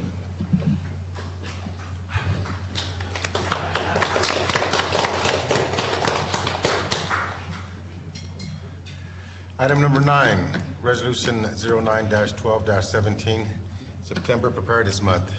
Department of Homeland Security Emergency Management, San Miguel County, City of Las Vegas, Emergency Management proclaimed the September Preparedness Month in San Miguel County, promoting awareness for preparatory steps to protect lives and property. Allow me to read this resolution. Whereas National Preparedness Month creates an important opportunity for every resident of San Miguel County to prepare their homes, business, and communities for any type of emergency, from natural disasters to potential terrorist attacks. And whereas during this nationwide campaign, San Miguel County encourages citizens to help ensure the safety and well-being of their families, neighbors, and communities. And whereas San Miguel County employees are instructed to review the safety protocols, evacuation routes, and procedures for ensuring the safety of San Miguel County. And whereas the San Miguel County is concerned about personal safety and well-being during the emergency, and there are actions everyone can take to prepare for any emergency or disaster. And whereas household preparedness plans, including meeting points, extra emergency supplies, and emergency contact lists, will help ensure you and your family are prepared for any emergency or disaster. And whereas receiving proper training for emergency situations, including first aid, cardiopulmonary resuscitation, CPR, and the use of automatic external defibrillators and disaster and emergency training will provide the ability to safely and effectively respond to an emergency. And whereas emergency preparedness is the responsibility of every citizen of San Miguel County, are urged to make preparedness a priority by taking 4 simple steps. Number 1, get an emergency supply kit. 2, create a family emergency plan. 3, be informed about the types of emergencies that can occur in New Mexico. And 4, get involved with local preparedness organizations and efforts. Now, therefore, the Board of County Commissions of San Miguel County do hereby proclaim the month of September 2017 as September Preparedness Month. I'll stand for a motion to approve. Motion to approve, Mr. Chairman. Motion to approve by Commissioner Padilla, Second? seconded by Commissioner Varela. All those in favor, say aye. Aye. All those opposed, same sign. Motion carries. Well, September certainly is Preparedness Month, isn't it? With all these hurricanes and tornadoes and fires. Item number 10, ratification of lodgers tax funding. Glenn Post, Mr. Tafoya, I'm sorry. With your permission, Mr. Chairman, Glenn Post, the Lodgers Tax Advisory Board Chairman, called and said that he wasn't going to be able to make the meeting today, so I told him I would go ahead and make this presentation on behalf of the Lodgers Tax Advisory Board. The Lodgers Tax Advisory Board reviewed proposals. There were 4 of them that were received in response to the request for proposals for Lodgers tax funding. And what the Lodgers Tax Advisory Board is approved funding to 3 of the proposers. Las Vegas Arts Council amount is $1,002.50. The Animal Welfare Coalition, $600, and the Pecos Business Association, $13,974.75. So what we're asking is, of the Board of County Commissioners, is to ratify that action taken by the Lodgers Tax Advisory Board, and then authorize the county manager to sign the contractual agreements for award and expenditure of the lodgers tax funds.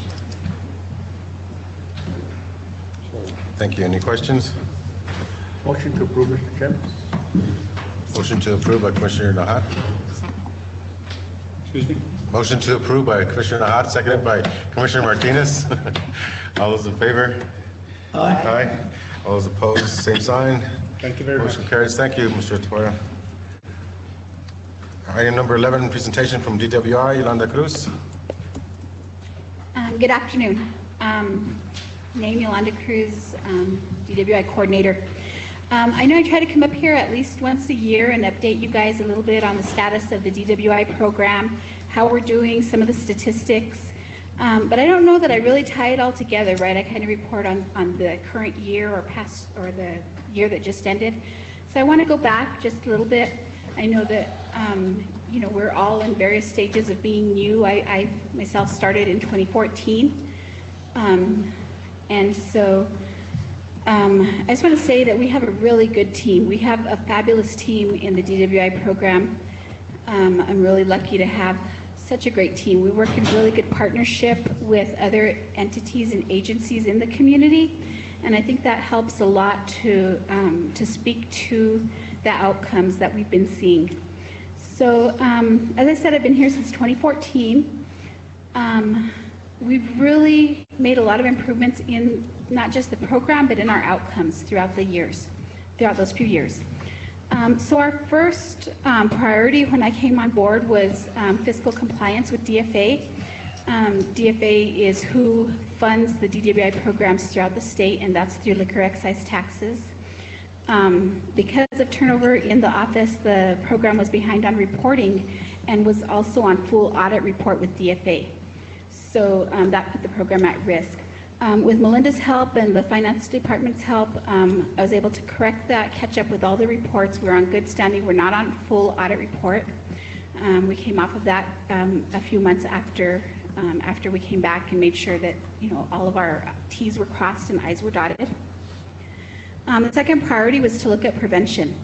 From listening to a prevention team and also from our evaluator, I was informed that the prevention team was trying to do too much. And as you probably know, when we try to do too much, we don't do anything really well. So we looked at, the prevention team was trying to implement about 8 to 10 different programs in the communities. We worked really diligently with our planning council members and with our evaluator and with the prevention team and with the schools. And we prioritized the evidence-based programs that were going to be implemented. And so just to give you an idea of how that worked out, in 2014, prevention served 400 students in the community. In 2015, and this is with evidence-based programs, in 2015, they were able to increase that to 769. In 2016, they served 1,079 students. And in 2017, they served 1,511. So that's more than 3 times increase by implementing really good, very strong evidence-based curriculum that lasts between 8 to 10 weeks. We also pre and post test all of the students that we work with. And in addition to that, we do presentations, community events, go-karts. They attend, they go to the school dances for alcohol-free events. And we also have the Safe Ride. The Safe Ride numbers vary a lot, and that depends just on, really like this year we had to suspend the program for a while. So we're trying to build that ridership up again.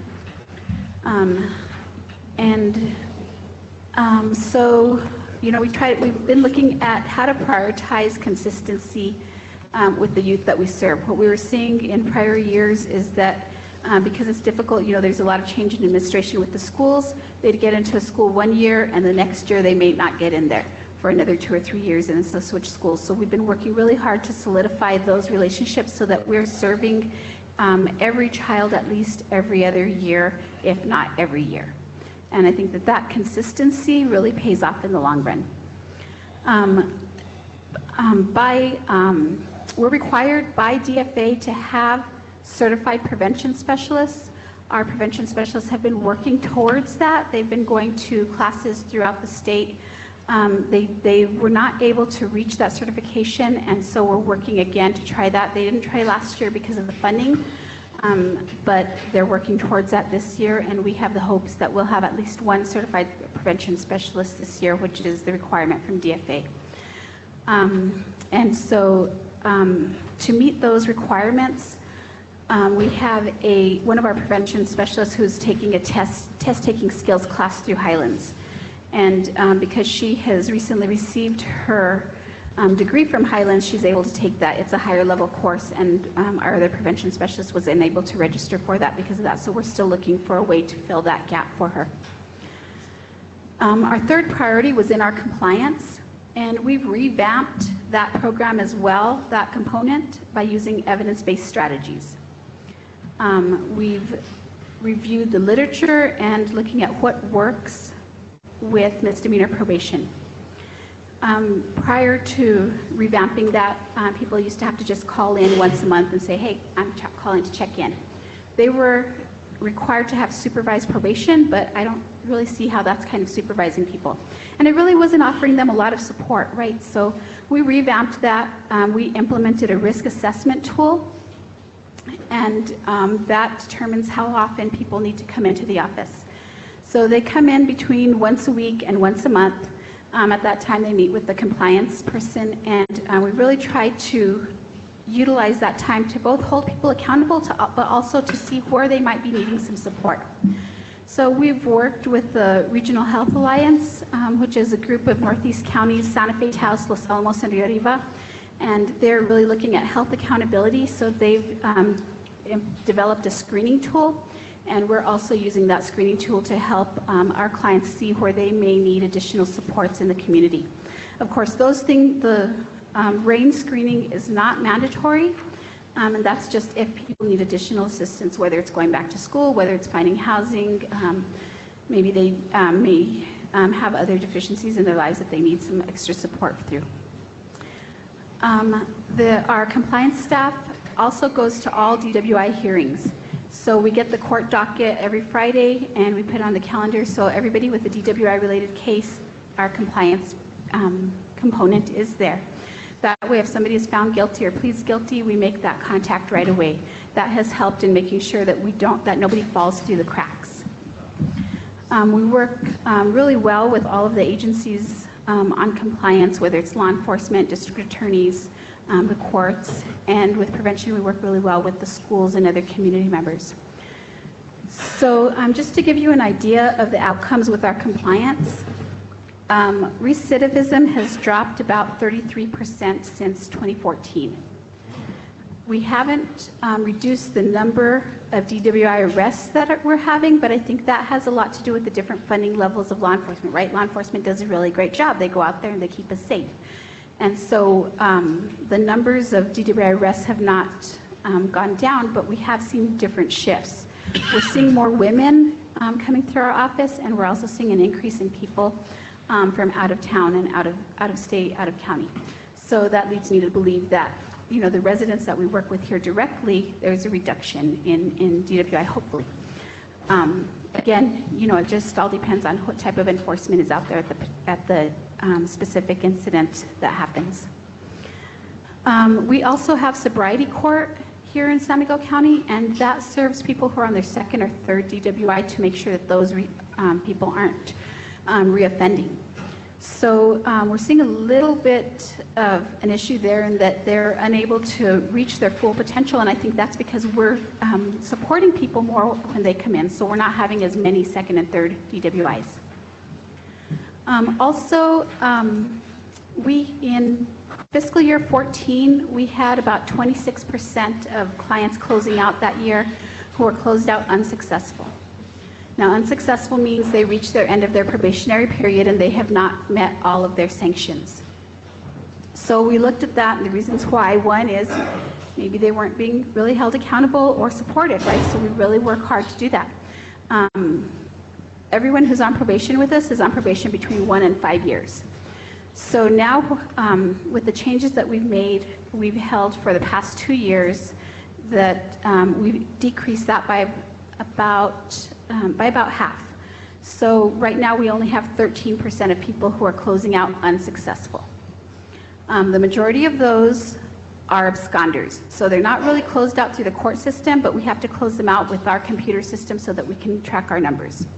So that means they're on warrant status. They've absconded, the courts have put a warrant for them, and if they get picked up again, they're going to come back to us. They're not just set free and not have to answer for their compliance. Other reasons that people may close out unsuccessful are because they are in prison or jail, or they're deceased.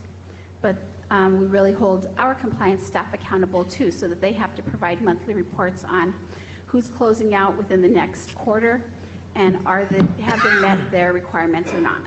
And that way we catch it before it's too late and we have an opportunity to really look at where we may be dropping the ball as well. So we have a really active planning council. We've established good partnerships with the various organizations, and we've also recruited non-traditional partners like the Chamber of Commerce, medical agencies, because we're all one community, right? DWI doesn't just affect one component of our community. And we've been utilizing student interns from Highlands University as well to strengthen our community supports and case management with the people that we serve. We want to build those resiliency factors so that people can be better off when they're done with their probation with us. Also, our compliance monitor is fairly new. They did not have compliance officer basic training last year because of the state funding issues, but they will have it this year. And so she will become certified. And we will also send one of our prevention staff. That way we make sure that all of our staff is certified in one way or another, whether it's through prevention or compliance. Again, building that professionalism, the training and the knowledge in our department. And I think through the numbers that we're doing, everybody's doing a little bit more. We're working together better as a team, we're cross-training, and we're supporting one another so that nothing falls through the cracks. All of the decisions that we make, we work with our planning council very diligently to make those decisions, but they're all data-driven. We want to know what works. We want to partner with other entities in the community because we can't accomplish anything alone. We also leverage the resources and build on the strengths of our communities, individuals, and programs. One of the things that we did when we were looking for additional funding is there was an opportunity to apply for funding to deal with the opioid problem in New Mexico. So we applied for that through Behavioral Health Services, and we applied as a local collaborative, which is Mora, San Miguel, and Guadalupe counties. And we had like a 2-day turnaround time to put that in, and we applied to do mainly prevention and outreach because I wrote it and that's what I know how to do, right? But it wasn't just like for this program, it was for any program in those 3 counties that we're going to do that, because as a collaborative, we can't just write it to benefit one entity or one community. We have to write it so that everybody can participate. We put that in, and we found out that we did get funded, but not to do prevention and outreach, to do medical assisted treatment. So we don't do that. So that was kind of a, figuring out point, like, okay, what do we do now?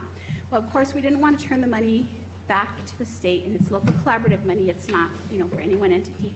So we've been working really diligently with the Substance Abuse Prevention Coalition at Highlands, with all the law enforcement entities, with the medical providers, and we're also reaching out to the pharmacies so that we can provide more training through the state of New Mexico and support more services in place here. To date, I believe every officer in San Miguel County has been certified to carry naloxone, and city police reported that they had a save like the week after they got trained and supplied. And so that training and supplying of that didn't come out of the grant, it came through the partnership with the state of New Mexico. They've also set up other trainings so that the officers in Guadalupe and Mora can receive that, and they'll be working, I believe, with the volunteer fire departments to also see who would want to be trained, and that's the last report I've gotten on that part. We try to pull in people who can be the leads of each of those components. So like with the law enforcement, I believe Desiree Martinez from Highlands is working on the training part of it, establishing the trainings.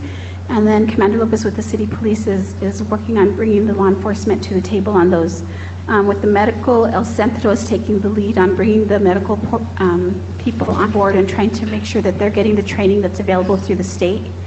And then we're working on the pharmacy component of that now. So again, you know, it's not just what is going to benefit one agency or the DWI problems, but all the problems are really related. And how do we work on those together, and especially to leverage the funds that might be available or other resources that might be available.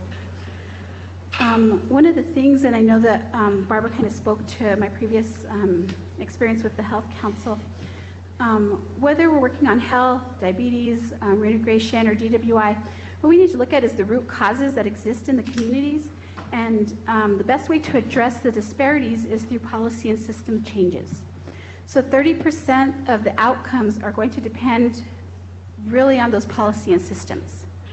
And only about 11 to 15% is going to depend on, is going to be shaped by individual behaviors.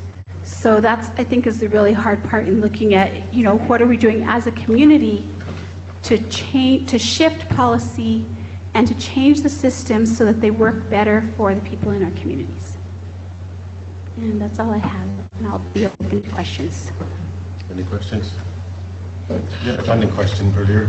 Oh, yes. Mr. Padilla. I forgot to address it. Yeah, just about actually what's going on with the funding, because that's a big concern to us in the budget, and it impacts our budget. So, you know, what's going on there? Definitely, and I should have, I apologize, I should have opened with really thanking you for the support that you provided to our office last year, because without that, we would not be here today. As you know, last year, the DWI programs were cut at least, well, our program was cut 40%. There were deeper cuts throughout the state, and that was just because what we were told was like a misunderstanding and miscommunication and misinterpretation by the Legislative Finance Council to the legislators during the special during the special council that they had during the special session. So through the DWI affiliate and New Mexico Association of Counties, we've done a lot of work to educate the legislators statewide and worked with the Legislative Finance Council. They have not touched the DWI funding since then. Here locally, our funding was reduced a little bit this year as compared to what we were supposed to get last year. And the reason for that being is because the majority of our funding comes through distribution funds, and that's a formula that DFA uses based on like population, crash data, and alcohol sales. And so they're using the same formula that they've always used, but based on that formula, our funding was reduced by about 20%, which, you know, is because we're either doing a really good job or less alcohol is being sold, or, you know, it's some formula that they haven't really explained in detail that I don't understand anyway, so all we get is the chart on how much our, you know, funding we're going to get based on that distribution. They do estimate that distribution ahead of time as far as the alcohol excise sales. Alcohol sales with the excise taxes. So a lot of times they underestimate that. So the last quarter of the year we come up with a little bit extra funding, and if we're not spending that, then we're allowed to reapply for that in following years. So that was reduced by about $20,000 for this year. And then the grant funding, what I saw when the grant funds were released is that there was almost half as much grant funding, and this is in addition to distribution funds that councils can apply for. There was about half as much grant funding available for the entire state of New Mexico this year as there was last year. So it was a very competitive process. We only asked for as much as we received last year, which was, I believe, $32,000. and we received 6,000 less than that this year. So I think that's a pretty good, pretty good drop. It wasn't proportionate to the drop in grant funds. We try to be very good stewards of those funds and report, both on the accountability of what we're doing with it and also how we run our programs. I know that we're one of the only programs that uses the strategic prevention framework from SAPSHA in determining how we do our prevention work here. Also, we're collecting supervision fees, which we're mandated to do by the state of New Mexico now, by DFA. So that should almost make that up this year. It's hard to tell because we just implemented that in October of last year, and then we only implemented it with new clients who were coming in. But based on what our collection rates, it should almost come out. Sorry, that's a long answer. But the county won't get reimbursed, right? No, for what they cut us last year, it won't get reimbursed because the state spent that money, and so we only get the new funding that's coming in, right? The alcohol excise taxes that are collected. But New Mexico Association of Counties has been very supportive, and there was a percentage increase to DWI councils. So the alcohol excise taxes that come in to the state, only like 40% of that is given back to DWI councils. And I know that, a lot of people argue it should be 100%. It's never been 100%. The rest goes into general fund and other items. But it used to be a little bit less. It used to be 30-something%, and they raised it to about, I think, 41% or 39%, and for a 3-year period so that we could do evaluations on our programs. So one of the legislative priorities of the Association of Councils is to take away that sunset date so that our funding stays at, a higher level, the 41% of liquor excise taxes. Thank you, Orlando. More questions? Commissioner Padilla, would you mind taking over the meeting for a moment? No problem. If there's something I may add to that as well. On this item? Yes, Oh, sir. go ahead. Yes, Commissioner Padilla. Based on the funds that were provided last year, there was the initial 60-some thousand and then an additional $60,000 that was needed. And like Yolanda had mentioned, she worked really good in trying to utilize those funds to the best that she can. And actually $38,125 is being reverted back to the general fund this fiscal year. And those are funds that they didn't spend last fiscal year. Partially tied to vacancy savings, but also due to other things. And then she also did mention that this year's grant is about $20,000 less. Last year, they eliminated one of the programs, the one with Concha. Our evaluator? Evaluator. So that's really what's keeping them where they're at right now, being able to balance the budget. And we've worked with Highlands University. Dr. Ray Martinez and his students are doing our evaluation now, so we're doing that without a cost to the program. So we'll be good for 17-18 as far as funding? Yes, sir. Okay, thank you, Maria. And thank you again for all of the support. We'll go up to item number 12, the 2017 Justice Assistance Grant, JAG Program Award. And that's the Sheriff Gold addressing the issue. Thank you, Mr. Chair, Commissioners. It's that time of year again. The JAG is the Justice Assistant Grant that is offered to local law enforcement. Fiscal agent is obviously Las Vegas PD. Beatrice is the coordinator for that, Beatrice Sena. So this year we were appropriated $5,840, in which we chose to use Wolfcam body cameras. The old cameras that we have purchased is back in 2015, which is already outdated electronically. So we're just requesting permission from Commission to approve us to submit for the use of the purchase of Wolfcam body cams for the 2017 Justice Assistance Grant appropriation. And what exactly do you use the monies for? The money could be utilized for law enforcement, for any kind of law enforcement. Last year we utilized it to purchase. Is that equipment? Yes, police equipment. Or overtime? No, it can't be used for overtime. Only for police equipment. We can't. Overtime would be a supplanting issue, right? Yeah, so we could just use it for equipment. Last year we purchased a transport vehicle to help transport prisoners back and forth. A year before that, I think 2015 is we did purchase the old wolf cams, but again, they're obsolete and they're breaking down. Of course, when the deputies wore them, they constantly break. But we want to upgrade them and replace them this year. That's kind of our need that we need, which will help us with the budget, I guess, so that we don't have to pay for it out of the county funds. Thank you. Any questions? I motion to approve. Motion made by Commissioner Martinez for approval, seconded by Commissioner Nahar. All those in favor signify by saying aye. Aye. Opposed? No opposition, motion carries. Item number 13.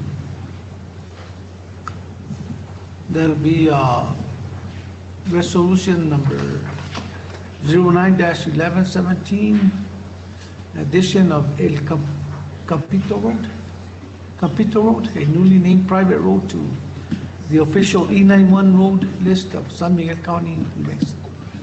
Chairman, Commissioners, Dr. Martinez, we bring you 3 rural addressing items today. The first, during a routine audit of San Miguel County addressing data, it was discovered that 3 address structures on a single road located off of US Highway 84 near Apache Springs area. Per San Miguel County ordinance, the San Miguel County Board of Commissioners review and take appropriate action on road naming for any private road that provides access to 3 or more buildings and requires a name in order to promote the health, safety, and welfare of the public. Letters were sent to the residents on July 19, 2017, informing them of the San Miguel County's intent to name the road. The residents returned a road naming petition, and all current residents agreed to the name El Campito Road. This name has been determined acceptable, and San Miguel County Rural Addressing staff are recommending that we approve this.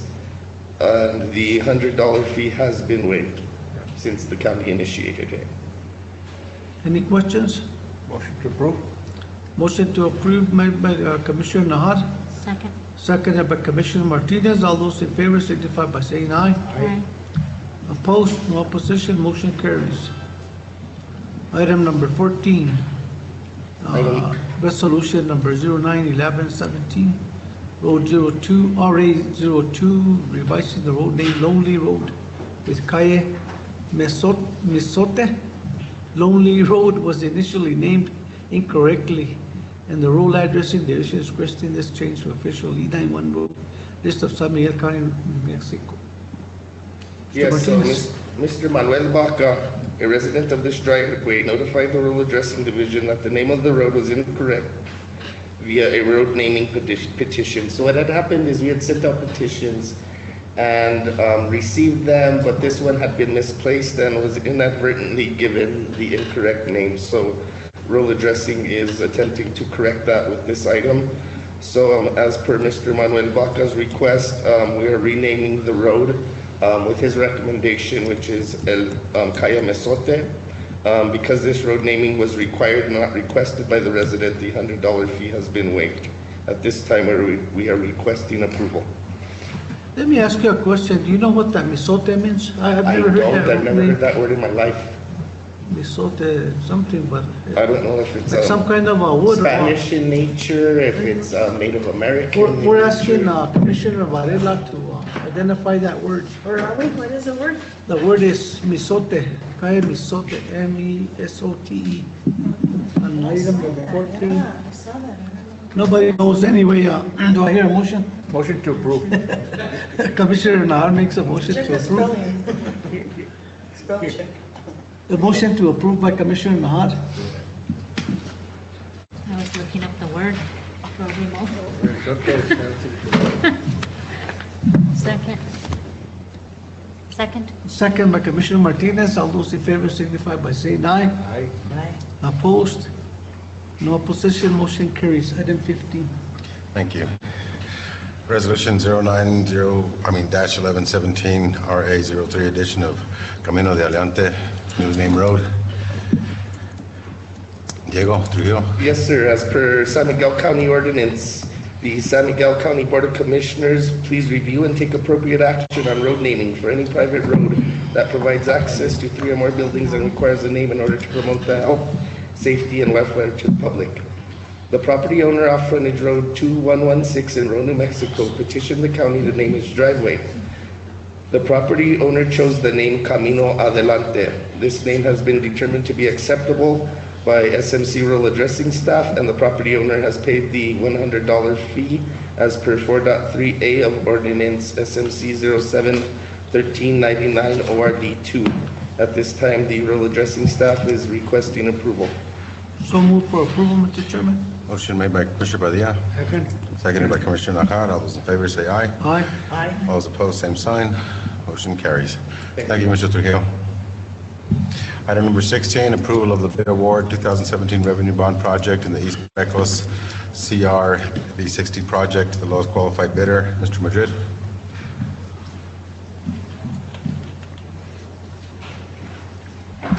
Mr. Chair, Commissioners, item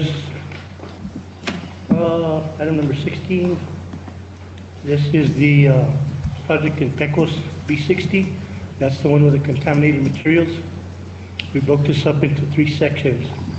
And the first one is to remove the contaminated material. The second one is to do the project as intended originally, replacing that material and improving the road. And the third part is the chip seal that would be paid for by the mining company.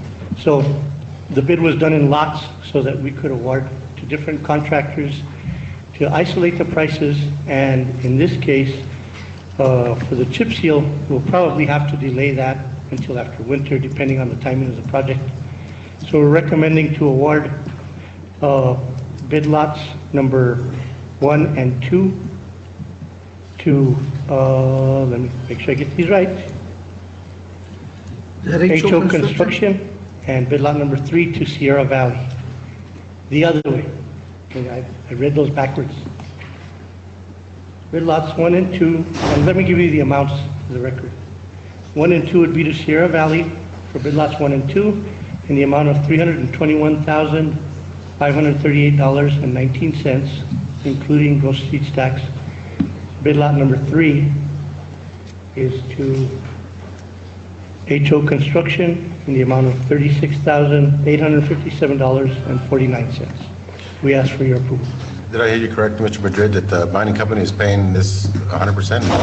For the chip seal, yes, and for the removal of the waste. Okay. Stand for motion. Motion approved. Second. Motion to approve by Commissioner Nahad, seconded by Commissioner Padilla. All those in favor say aye. Aye. All those opposed, same sign.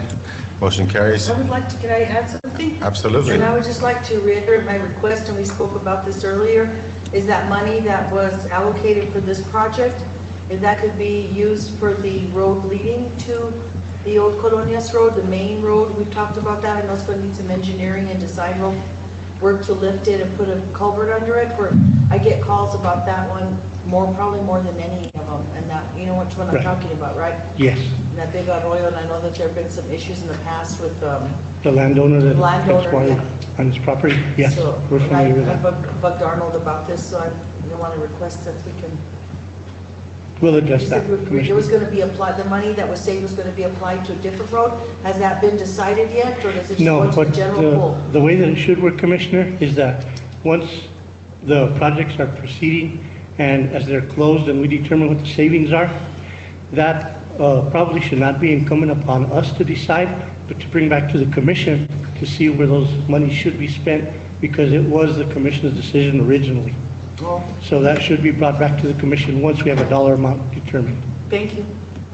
Thank you, Mr. Madrid. Item number 17. Items number 17, 18, and 19 are all the same. They are resolutions that request an extension for local government road funding that we have received. That funding is supposed to be expended and projects closed by December. We are in the process of, the designs are complete on some of them. We haven't done the procurement. So we intend to finish them and close them by December, but in the event that the weather doesn't permit, DOT has advised us that we should request an extension since now and not on December 30th. And this requires your approval. The one thing that I want to correct for the record is there is a reference in each one of these for a project in Tecolotito. That is not the case. They are in Ojitos Frios and in Gallinas. The first two are Ojitos Frios, the third one is in Gallinas. Is that the one, of the pothole repair? Yes. Mhm. And you want all three items in one motion for the resolutions? Yes, With that correction, with that correction, yes. Make a motion? Motion to approve by Commissioner Varela, 17 through 19 with the items. amendment that the he amendment. requested. With the Yes, amendment. I'll second that motion. Seconded by Commissioner Padilla. All those in favor, say aye. Aye. All those opposed, same sign. Motion carries. Before we get to Arnold's portion of the report, I do have one other item that I want to report to the commission because I will ask for special consideration. We have a couple of other projects in, on Gunner Road, and where's the other one? San Agustin, where we've done the design. The bidding process has been complete. However, the bid tabulations weren't ready until after the deadline for this meeting, so it didn't get on today's agenda. We will probably be requesting a special meeting just for that one item, so we don't have to wait a whole month to make that bid award and get these projects complete before winter. So I'll talk to the manager about that, and we'll see if we can get that done. It would only take three of you to show up. It would be a 15-minute meeting at the most. So May I ask Mr. Bridget also about the project in Country Acres, the drainage project? Is that being put off till after winter also, and do you need a resolution for that? what's the name of that? So that drainage project, actually, we have a meeting set up with property owner, because remember I told you that we're trying to acquire some easement for the drainage in that area. So we have a meeting set up for Thursday, and depending on how that goes, if we can establish easement with him, it should move forward pretty rapidly. The design is complete. Basically, it's just approval for that easement and see what he's going to want for it as well. Thank you, sir. Item number 20, Public Works Division Report for the month of August. Mr. Lopez. Good afternoon, Mr. Chair, Commissioners, Dr. Martinez. So I'm here today with August report for road maintenance. We have Peter Vigil in A18A in the Mineral area, Gallegos Road, East Pecos, he was on B49, B51, in Illfield, he pulled the maintenance on that area on B44A and B61, and Pecos again on B60, B44 in the lower Colonias area, and then also Cow Creek Road maintained, and we put down material in some bad spots in that area. We moved on to Rivera, County Road B41F, and then also in Bernal areas B26A, B26 or B28A, and then also, so I took him back to Rivera for some flooding issues there, and we repaired B41E and B41F. Johnny Trujillo, grader number 2 was in San Pablo, Pork Chop Road, White Barn Road, that's County Road C23, and then also in A4A in Cañoncito, and Manuelitas addressed some bad areas there as well. And then on C24 in San Agustin and Lourdes, we had some major flooding issues to deal with there, and we addressed all that, and then went into the World College area on A11A, and over to the east in Magnolia on C60, and also we pulled the maintenance in the San Rafael Road, which is County Road 56A. He addressed all the issues on the Blue Ridge subdivision in Romeroville, and then also the Ojitos Frios area on County Road A20. Our projects, basically, which is the road revenue projects, San Pablo is about 100% complete. Ojitos Frios, we're about 80% complete. Bernal is also about 80% complete. We should complete that one by the end of the week, hopefully. Gonzalez Ranch, we did the base course stretch there, a couple of miles of base course, and that's 100% complete. We are doing a project inspection tomorrow for a final.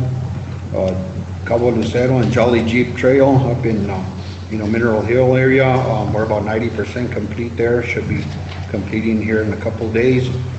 We started Las Dispensas, and we're about 25% there. Next after that, we'll move on to Cañoncito de Manuelitas, and then hopefully if we could get approval on Gunner Trail, that contractor's ready to start in about 2 weeks, so If we could get approval on that, we can start that and knock that one out pretty quickly. And that approval comes from us? Yes, sir. And that should be on that special meeting. Can you tell me, Mr. Lopez, we put some base course on Country Acres a little over a year ago. Have we ever bladed that since then? Oh, yeah. Okay. Yeah, we pulled probably since then, probably 3 maintenance. Oh, nice. We were just there recently, yeah, to potholes and, yeah. I had Johnny up there on just addressing another spot that he overlooked when he was there last week, but that's all, yeah, that's all. No wonder I don't get any calls from that area. Yeah, exactly. Well, I was hoping it'd hold up longer than that, but you know, all the rain we had, the 18 inches, definitely, you know, took a toll on it. But it's back in good condition, should last through the winter, and depending on if we don't get any more flooding, of course. Thank you. Any other comments or questions? The only thing, I guess I was talking to County Manager Martinez on the flooding up there on Williams Drive. How did it work out with the cleaning of the bar ditches and all that? Did it hold on pretty good on with the rain now that we got this last rain? We met with Mr. what was his name? I forgot his name at the meeting. Mr. Gonzalez. We met with him, and I'll let Arnold and Morris. Yeah, so we went up there and we did, I mean, very little was required due to the fact, I mean, the type of rain that it was, you know, our infrastructure as far as drainage cannot handle that type of rain. You know, it would take some massive culverts, and it's almost impossible to harness that type of rainfall, no? But there is some other issues that we do got to take care of with our drainages throughout, you know, areas, but it was nice to see, you know, where the attention is needed. Now with the heavier rains, there were areas that we hadn't considered as problem areas, and now we're going to go in and do that, you know, as we can fit it in. But it seems like it's working better because I didn't get any calls. Yeah, of course, we haven't had another 2.5 inch rain. We probably won't even have one again. Right, yeah, that'll be another 20 years. But I haven't heard anything. Yeah. So I guess it's working all right now, as far as the bar ditches. Yeah, and Commissioner Varela, I know you have concern on that road there, on that low area in Pecos. Are you talking the main road in East Pecos? Yes, ma'am. So this is what's going on. Some of the money, we have a project on, actually that one's called, what's the one along the interstate there? Anyways, it's one of the projects where you go into a row, I can't remember exactly, it's Cactus Drive actually is what it is. So you go into a row and then you catch basically a frontage road that parallels the interstate. Okay, and then it's paved a portion and then it goes into base course. So that area was in consideration for paving it just a little bit further. We're about $100,000 over budget on that. So we're gonna have to revisit that because we don't have $100,000 additional dollars to put into that road. And my thought was maybe to drop that project and use that money for an improvement where you think it's needed more so. Because that road isn't really a problem other than its base course. Oh, the one you're talking about, yeah. And I understand in doing the research that road that we're talking about in East Pecos, that needs a big culvert, needs to be raised, if that's a big job, going to require engineering and also agreement with the landowners. There was some issue in the past with easement, and understand that the elder man died, and then I thought, well, maybe that, then they said, oh no, his son's worse. But anyway, we'll have to see how that goes. But that is a concern for a lot of people use that road, as you know. So thank you, and I want to thank you for responding, and I know I'm texting you or calling you, and I get all these calls, and I did have a question. You said that the road to Gonzalez Ranch is done. Is that B31A? Yes, ma'am. And that's the one I had talked to you about. So you're already done with that one? Well, a portion of it, 2 miles more Oh, of it okay. is Do you still improved. have more to continue on? Peter's been in that area addressing those areas that Tomas Salazar had issues with on the school bus route. Oh, So he's been in that area addressing those problem areas. We've been hauling material. Okay, pretty because much yeah, for because I was 4 weeks. looking at my old notes there, and that Mr. Nitsi was wanting a better culvert too. So if you know what I'm talking about with that. Yeah, I'll area? follow up with his Okay. call. Yeah, follow up with him, and then I did get also a couple calls from Jimmy Padilla. I met him at the land grant meeting. He's a bus driver, and CRB 27. going to, over there by Bernal, your neck of the woods. Chapin. And he said that they did show up, but he called me today right before the meeting, and he was glad to see them there, but they are still, you guys are still missing something. You didn't do it. I spoke to him right before the meeting. Oh, good, okay. So you're on it? Oh, you guys are amazing. Thank you so much. And then, and then another one, the Camino, R44. I guess you had a crew go out there when you were doing some of the removal of the brush along the sidewalks in East Pecos. Right. And I got a call here from Mr. Alfonso Quintana that he wants you to go look and see about putting a barrier. There's a curve there on that road. You guys, somebody cut down the cherry tree. That was one of his concerns. But then anyway, so, I mean, you can't do anything about that now, but there's my great-great-grandfather's cherry tree. I remember hanging in the tree as a kid. But the tree died, and this was a shoot, you know, from the one that was cut. But anyway, so if you, I'll send you that email so you can have the detail, but you could go visit him and see if the county can support them to put a barrier, or he can do his own, or see how everyone can work with them. Because they go back and they'll slide off in the winter when the road's icy. He's afraid they're going to slide into his house. He's going to move his propane tank. It's right by the acequia. There's the acequia, the propane tank in his house, all real close to that road. And we get a lot of those requests because we have so many corners, you know, throughout the county, and it's a hard request because, I mean, you can't go around putting barriers, you know, in every corner. So what do you do about that? Do you have like materials that you can use, or do you work with the landowner? How does that work? It really depends on how close it is to the road. You know, we have to maintain the width of the road and the safety of the road. And if there was a house that was built 4 feet from the edge of the road, that's really hard, because if the easement, you know, is not wide enough, it's going to bury it there, then it's really a problem to make sure. Right, and then you have an added issue here that they have the acequia there, and they have the acequia easement, which before doing anything, you'd have to check with their acequia officials before putting a barrier. It's going to be like almost on top of the acequia. Well, see, it gets really complicated for liability reasons. So we'd have to have an engineer go in there and design the type of barrier, because if there's an accident and somebody was to get killed in it, because we went and just decided to put barrier wall without having a study and stuff like that, you know, we would assume liability. And if you could just advise Mr. Quintana, because it sounded like he was maybe even willing to do it himself, but I think he wanted the county to tell him that he could do that. Yeah, and there again, we can't really instruct in his private property, because when it comes down to it, if something happens again, he'll say, well, the county advised me to do this, you know, because he's thinking of putting a cable and some types of barriers, and like I told him, I really can't offer any. Did you already talk to him? Yes, ma'am, I did. Oh, thank you. Yeah. Okay. I appreciate it. Thank you guys unfortunately, he didn't get the answer that he was hoping. Oh, so that's what. I know. But they keep calling. It's like we got an answer, but they don't get the answer they want. So right. They keep calling. Thank you. Okay. Exactly. Thank you so much for taking my calls and my concerns, and you guys have my speed dial. I know you. You're welcome. I have a question, Arnold, Chairman, regarding the blades. I see they've been down quite a few days this month, or was it this month, I guess? Well, we had some. What's going on with the blades? So the first one, grader number 2, we had quite a bit of damage done to it. You know, that's been kind of, well, the machine's coming on 5 years old.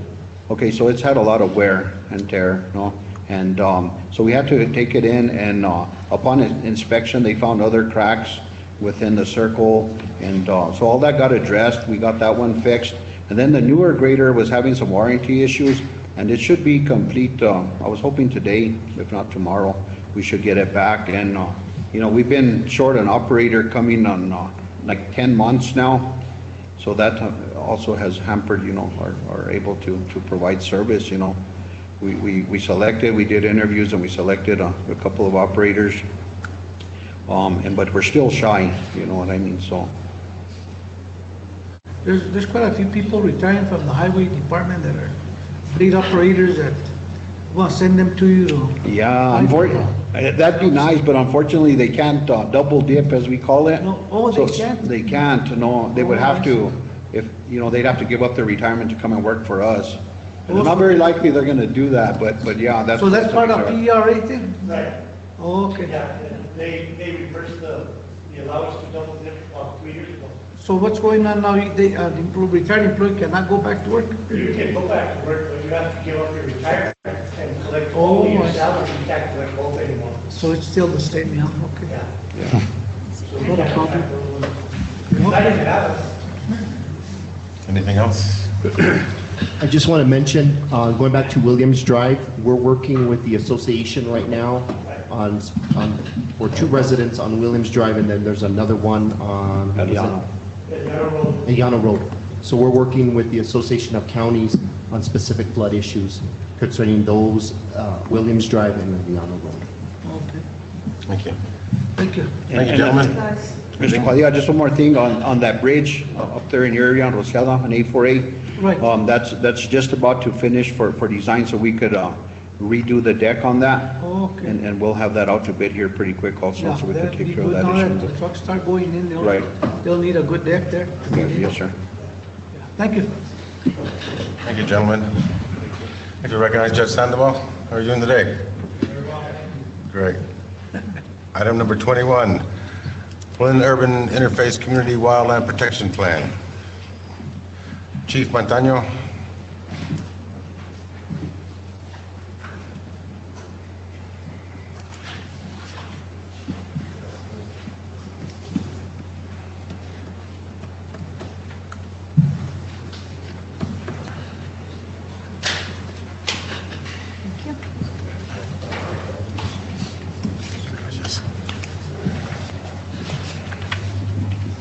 Thank you.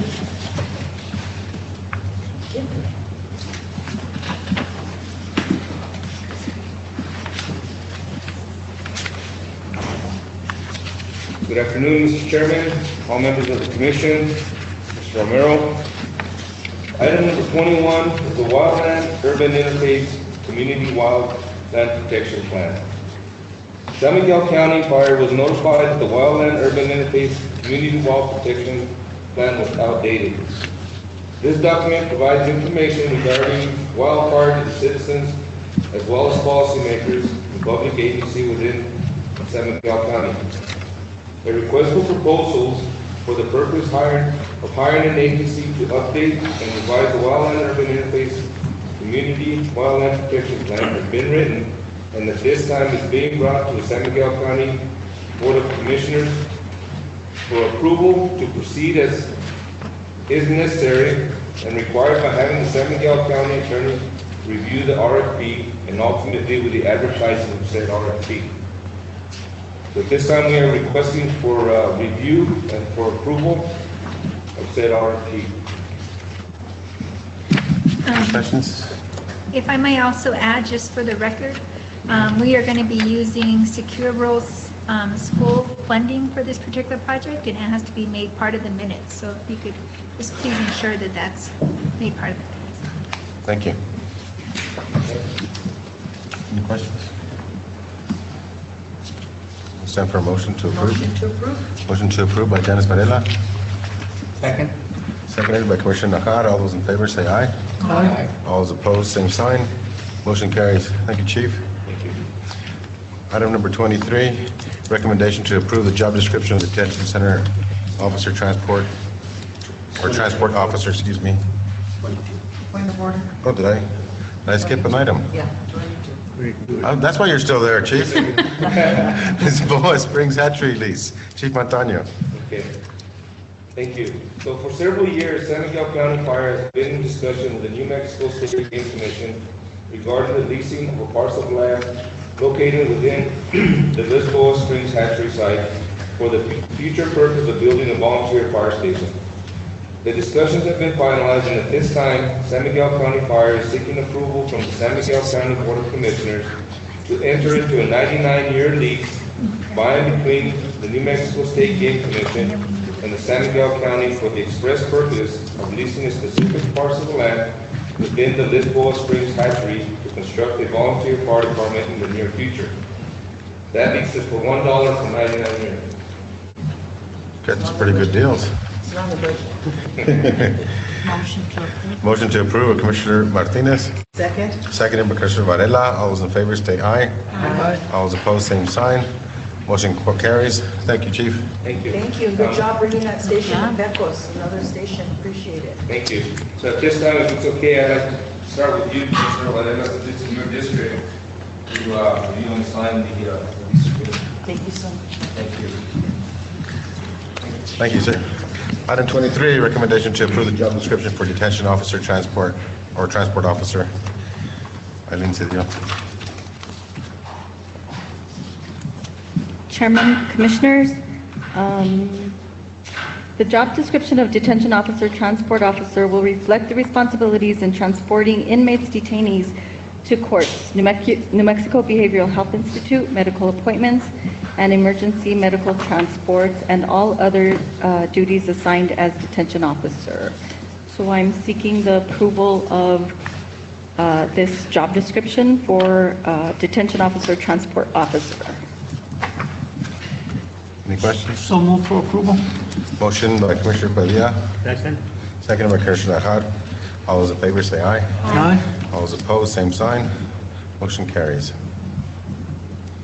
Item number 24, Arlene. So we have another job description for detention officer, DOT roadway beautification project officer. And it will reflect the responsibilities to supervise inmates on the Department of Transportation road beautification crew, which will consist of job duties such as weed cutting, trash picking, painting, and road beautification. So I'm seeking the approval of the job description of DOT roadway beautification project officer. Motion to approve. Motion to approve, Commissioner Ahad. Second. Second by Commissioner Padilla. All those in favor say aye. Aye. All those opposed, same sign. Motion carries. Item number 25, Eileen. And lastly, personnel actions or changes which have taken place in San Miguel County for the month of August 2017 are being submitted for ratification and approval by the Board of Commissioners. Move for ratification. Motion by Commissioner Padilla, seconded by Commissioner Varela. All those in favor say aye. Aye. All those opposed, same sign. Motion carries. Thank you, Ms. Cedillo. Thank you. Item number 26, Fourth Judicial Courtroom 105-106 remodel. The Honorable Judge Matthew Sandoval.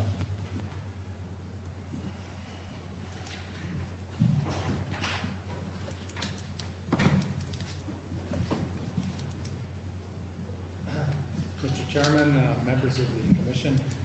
Good afternoon, Judge. Good afternoon. Thank you for making me be last. I needed to be last. I had a very lengthy criminal docket this afternoon, and I just got through, so I appreciate it very much, and I'm sure all the attorneys that were there appreciate it also. We're here to request that the county assist us with the remodeling of the courthouse. The purpose of the remodeling is to help us provide better service for the over 1,000 individuals that come before the court without an attorney, without associated evidence. They need a private area to be able to discuss their case. We don't give it like direct legal advice, but we help them with the forms and move things along. This next year, if it's possible to get an attorney to help us here at the court, we're going to be doing more services. So we need this space, and we also need more space so that we're able to reach our maximum number on the drug court. As you know, drug court's a big savings to all of us, and we want to get there, and we need the space to accommodate that. The other thing that we're looking at, and we're all going to be mandated to do, is you've heard a lot about this freestyle release, and we're all under that mandate. You've seen a lot of it in the news. A lot of what you see in the news is incorrect. The intent is to keep dangerous people in and not keep people in there with a very small charge for they can't even raise $50, $200. That's a big burden on everyone, including the county who has to pay for them to be in there. So that's a part of what the expansion is going to be there. We're actually expanding like one office space, but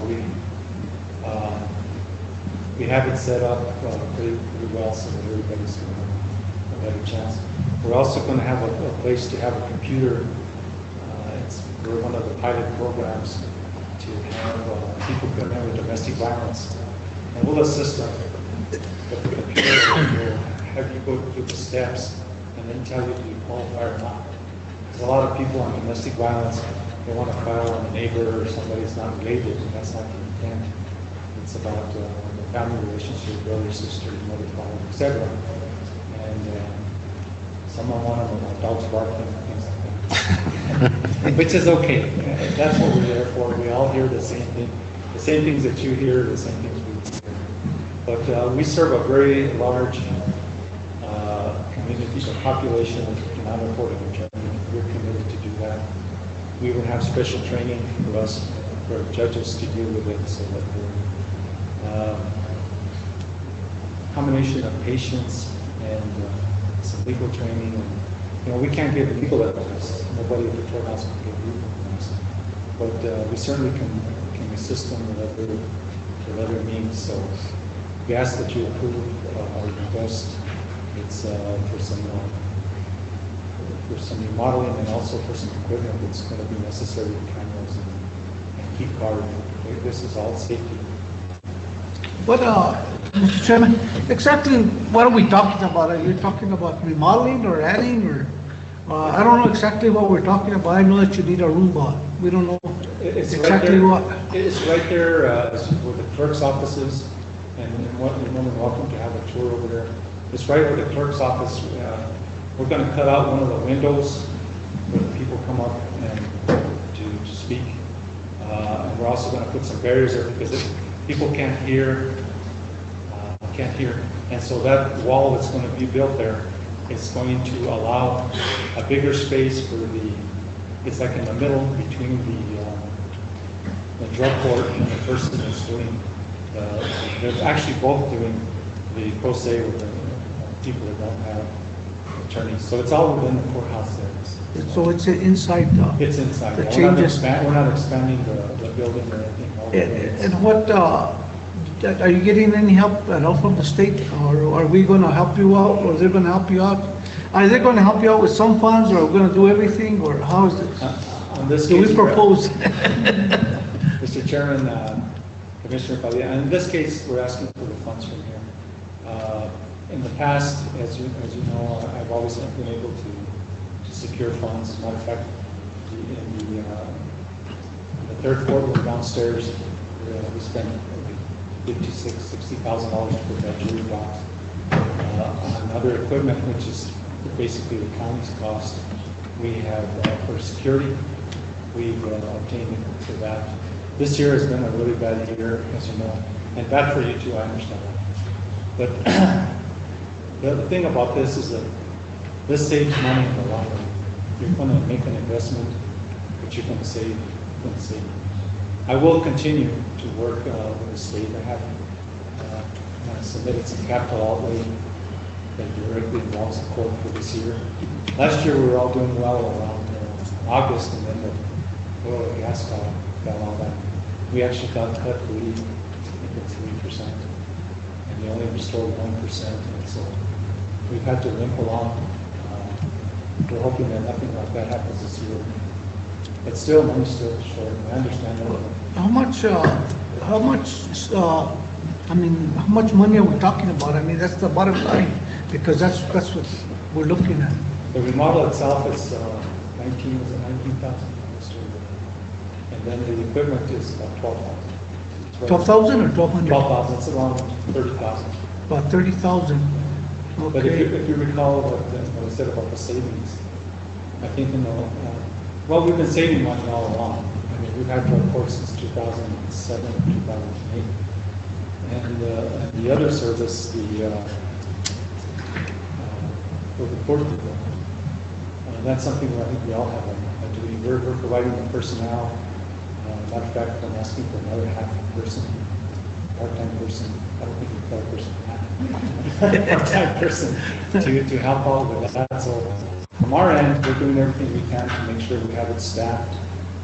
say, we're trying to get that staff returning next year. Hopefully we're able to do that because we'll be able to expand our services for people that just can't afford it. And that's a big part of what we do. I mean, 1,000 people in a year is a lot. How do you come up with the 30,000? Did you already kind of get an estimate or? We had an based on? I'm sorry, Mr. Chairman, Mr. Commissioner Padilla, we had an architect, I believe he used to Mr. Kevin Belchier. He went and he came last year. We tried it, and we thought we were going to maybe even do it out of funds of the port. That fell down. He gave us the estimate, and then the equipment was provided from the providers that are already there.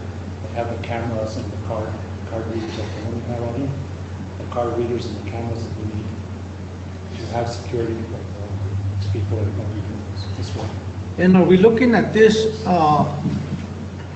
for next year? Are we looking at it? Are you asking for it like as soon as possible, or? As soon as possible. We're moving along. Because it wasn't budgeted in the county, so we need to look at it and find the funds to see if we can find the funds to do it. And I'm sure Melinda will probably tell us if we have some funding available for it, because it wasn't placed on our budget, right? And that's correct, Chairman and Commissioner Padilla. It was not included in our current budget, but if you'd like, I could bring it to you in October to come out of the general fund excess reserves that we have, if you so choose. It'll be up to the commissioners. I'm just saying that's the only thing I'm looking at. I'm looking at how we're going to budget it and when are we going to budget it. I wasn't sure if it was for this year, for the mid-year, or how we're going to budget it, but if the commissioners want to go ahead and ask Melinda I'd like to make a motion to look for the funding, then we can proceed on that. I appreciate your thorough questions, Commissioner Padilla. And thank you, Judge Sandoval, for coming and present to us. I think last time we saw each other was in this room when you swore us in. So I'm really glad to hear that we have a drug court in the county, because I didn't know that we did, quite truthfully. I read about it in Santa Fe and how effective it was there. I think it was Justice Judge Vigil that was had a real successful drug court, and how it does save money in the end. And I was glad to hear you talk about the what resulted in the constitutional amendment and how the media is distorting that about releasing people. Like they're making it sound like all these criminals are going to run free because of this change. But I'm glad that you realize that, and that we are not keeping people in there that don't have 2 nickels to put together, that aren't a risk to society or their neighbors, and keeping people in there that need to be. So I would like to make a motion, unless there are other questions. I do have I have not so much a question, but a comment. And for this will be effective, or will be effective, is in the cost savings, because these are people that, this is an alternative to jail. And when you look at the cost of incarceration for every inmate, instead of incarcerating them, these are alternative sentencing, drug courts and things like that, where people can come in instead of, like I'm saying, instead of giving them mandatory time, they can give credit for time served, as long as these are pretrial services, I understand. Is that correct? Judge Sandoval? Pretrial services, and also the drug court, they've already been sentenced to drug court, but the pretrial services has to do more directly with the ones that are going to stay out of jail or going to come to jail. And this is one way to look at it, is a cost savings, dealing with them at this level in lieu of incarceration is what I'm saying, okay? That's my So that's our savings on that? Yeah. If in the long term, it'll be a tremendous cost saving. Drug courts, because I ran one in Manchester Court, it's tremendous savings to the county. That's great. Yeah. Well, if the commissioners agree, then we could look for the funding. If I can, please.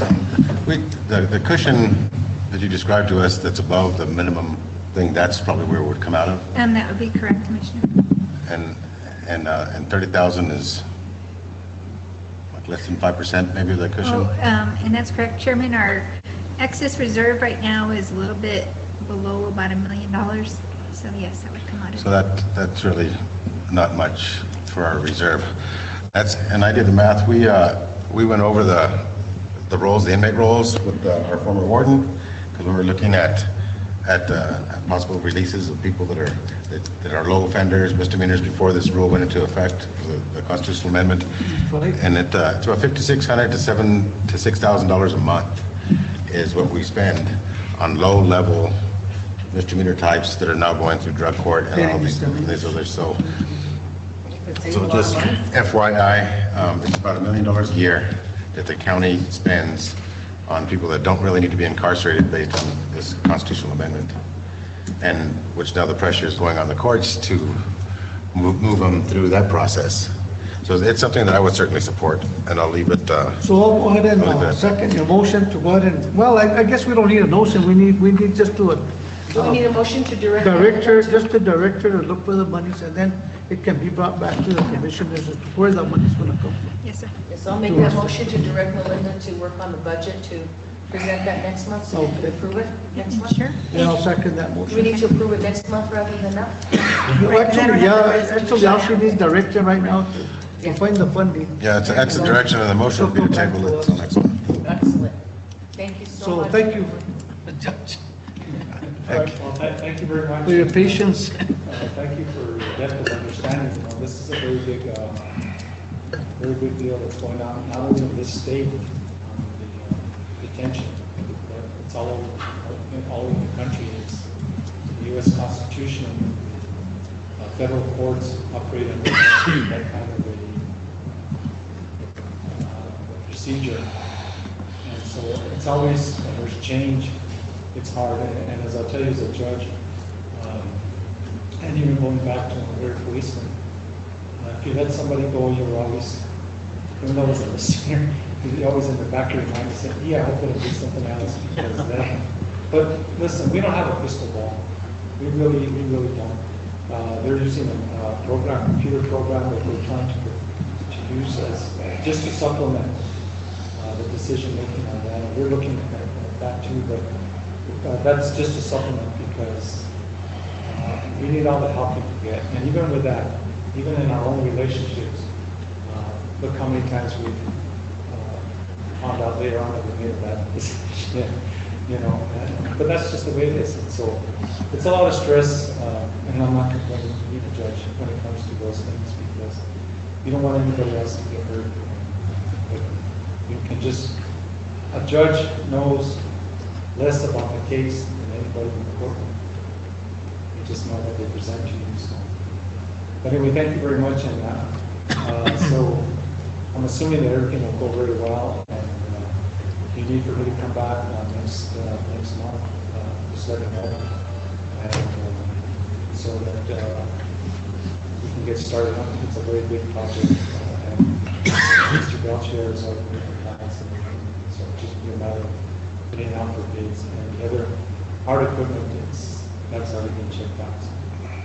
And I wish I could help this time, but I've helped a lot in the past, and this year it's just not possible. Thank you very much. Thank you, Judge. Thank you so much. Counselor, this was an action item. Do we need a motion to table it until next month, or? Yes, you have the authority to go ahead and table it until the next meeting. Stand for motion. So moved. Motion made by Commissioner Padilla to table item number 26 until October meeting. Second? Seconded by Commissioner Varela. All those in favor say aye. Aye. All those opposed, same sign. Motion carried. Item number 27, bank transfers for the month of July and tax dollar report.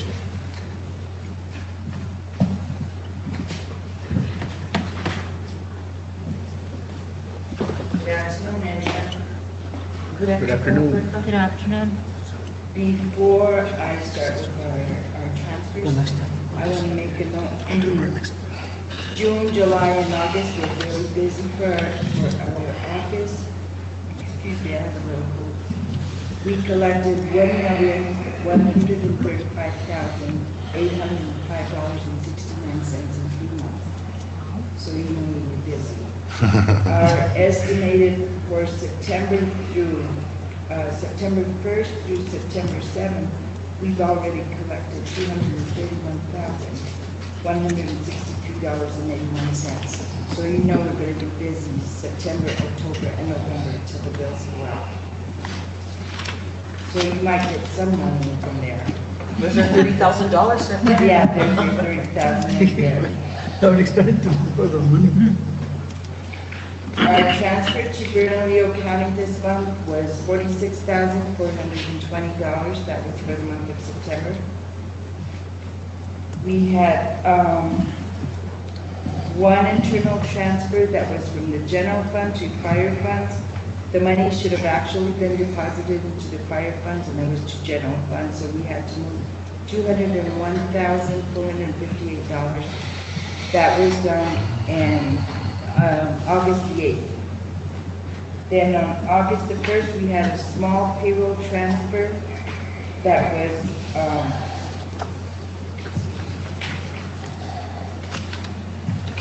from the detention center to payroll was $20,642.59. That was done August the 1st.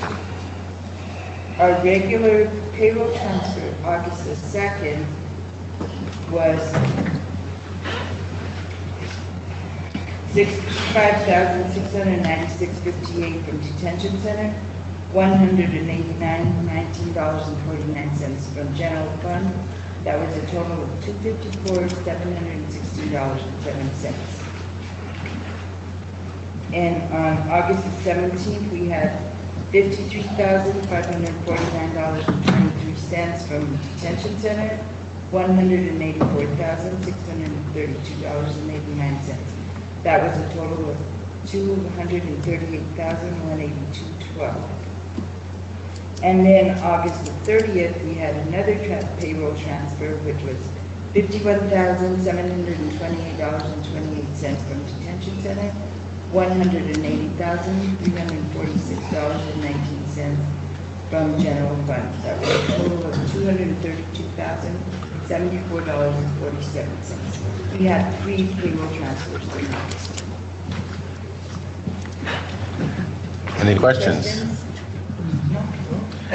Thank you so much, Ms. Bustamante. Thank you, Mr. Thank you for all your hard work. And you know, before someone walks out of the room, Major Padilla,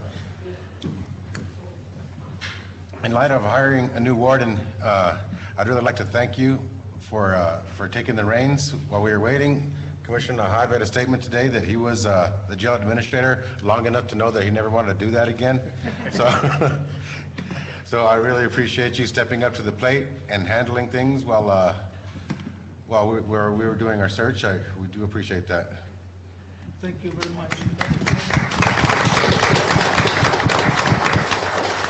Thank you, Chairman, and all members of the County Commission.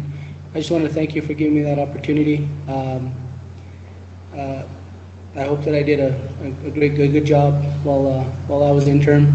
I also wanted to talk while the judge was here. I believe he's very influential in the court and some of the stuff that he's doing for the judicial system, with alternatives to incarceration.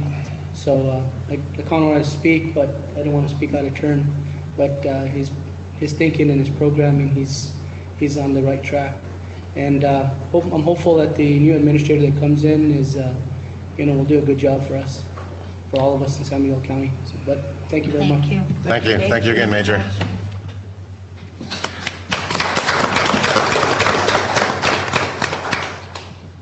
Item number 28, accounts payable report, period of July 21st, 2017 through August 24th of 2017, and the July 2017 housing payment register. Melinda? Mr. Rosales. Chairman and Commissioners, as stated, I have 2 reports here, one from our internal system here at the county and one from Bernalillo County for the month of July 2017. For your approval, please. I make a motion. Motion to approve by Commissioner Varela, seconded by Commissioner Padilla. All those in favor say aye. Aye. All those opposed, same sign. Motion carries. Item number 29, Resolution 2017-09-12F1, authorizing the creation of Funds 331. Again, Ms. Gonzalez. Mr. Chairman and Commissioner, the county will be receiving a new grant from the Department of Homeland Security and Emergency Management. The purpose of the funds are outlined in the grant agreement, and the amount that's going to be funded for this particular project will be presented in the next item. but there's a total of $320,291 of grant funds, and this fund will be used to account for those particular grant funds.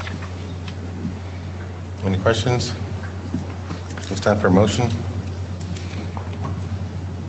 So move. Motion made by Commissioner Varela to approve.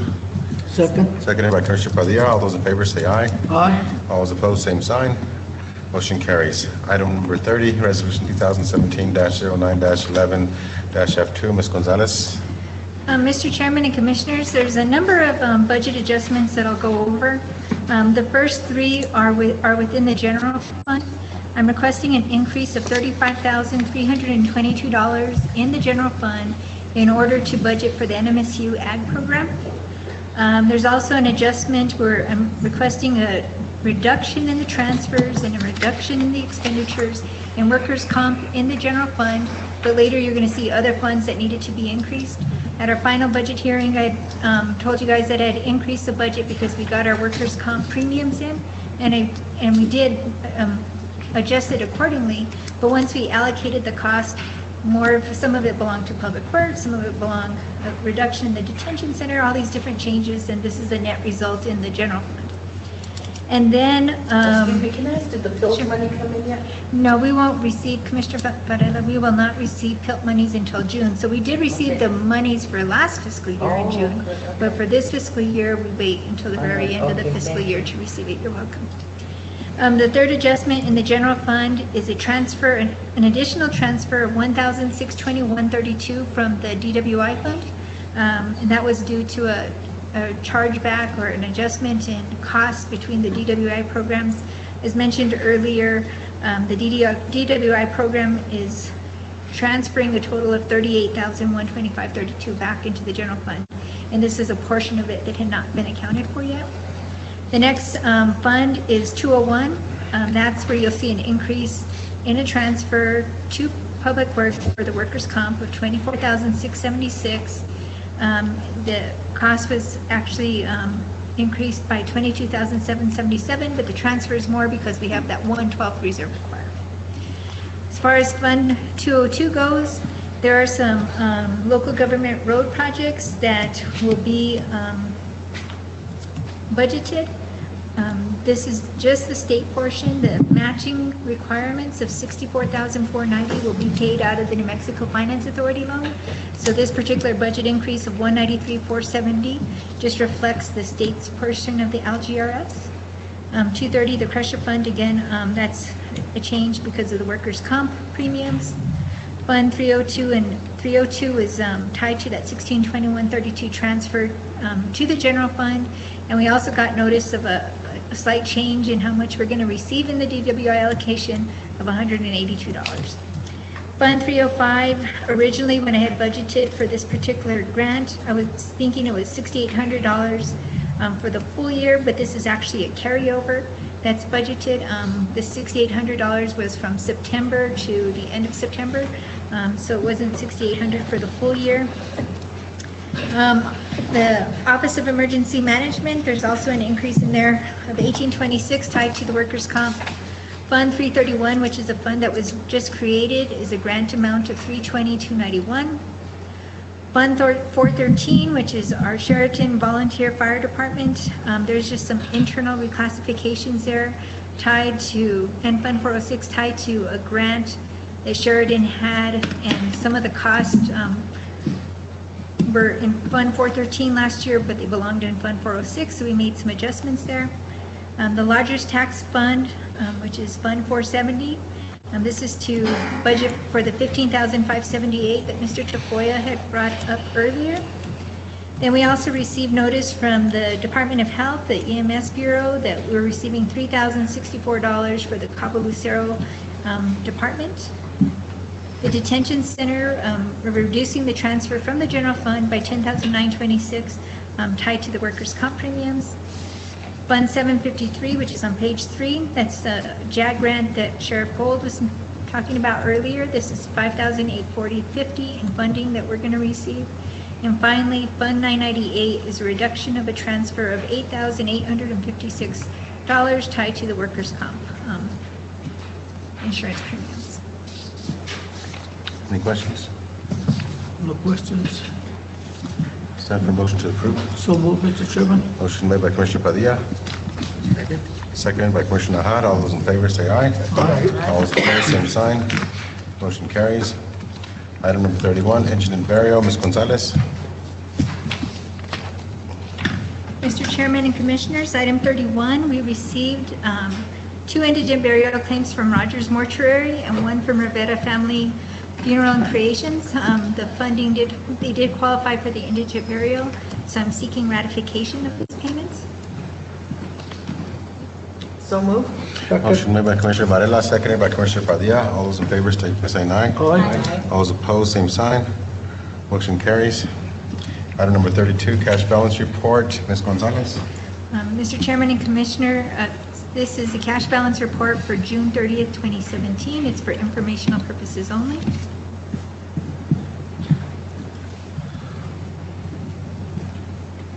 Any questions? Motion to approve. It's information only. Oh, information, I'm sorry. Yes. Well, let's prove it anyway. You heard the man. Okay, item number 33, journal entry report for the month of July, information purposes only. Ms. Gonzalez. Mr. Chairman and Commissioners, this report documents all the journal entries that were made into our system during the month of July 2017. Don't have time to review. Any questions? If there are no questions, we'll move on to item number 34, receipt report for the month of July 2017. Informational purposes also, Ms. Gonzalez. Mr. Chairman and Commissioners, this report also provides detailed information for all cash collections made by the Treasurer's Office and our Solid Waste Billing Office for the month of July 2017. If there's no questions, Mr. Manager, do we have a reason to go into executive session? At this time, I'm requesting executive closed session under limited personnel matters as permitted by NMSA 1978, Section 10-15-1, H2 as amended of the Open Meetings Act, more specifically personnel matters regarding specific county departments, including building and safety compliance. In addition, attorney-client privilege pertaining to current or pending litigation as permitted by NMSA 1978, Section 10-15-1, H7 as amended of the Open Meetings Act, more specifically, strictly litigation. I make that motion. Motion made by Commissioner Padilla. Seconded. Seconded by Commissioner Nahad. Those in favor say aye. Aye. Those opposed, same sign. Motion carries. Good.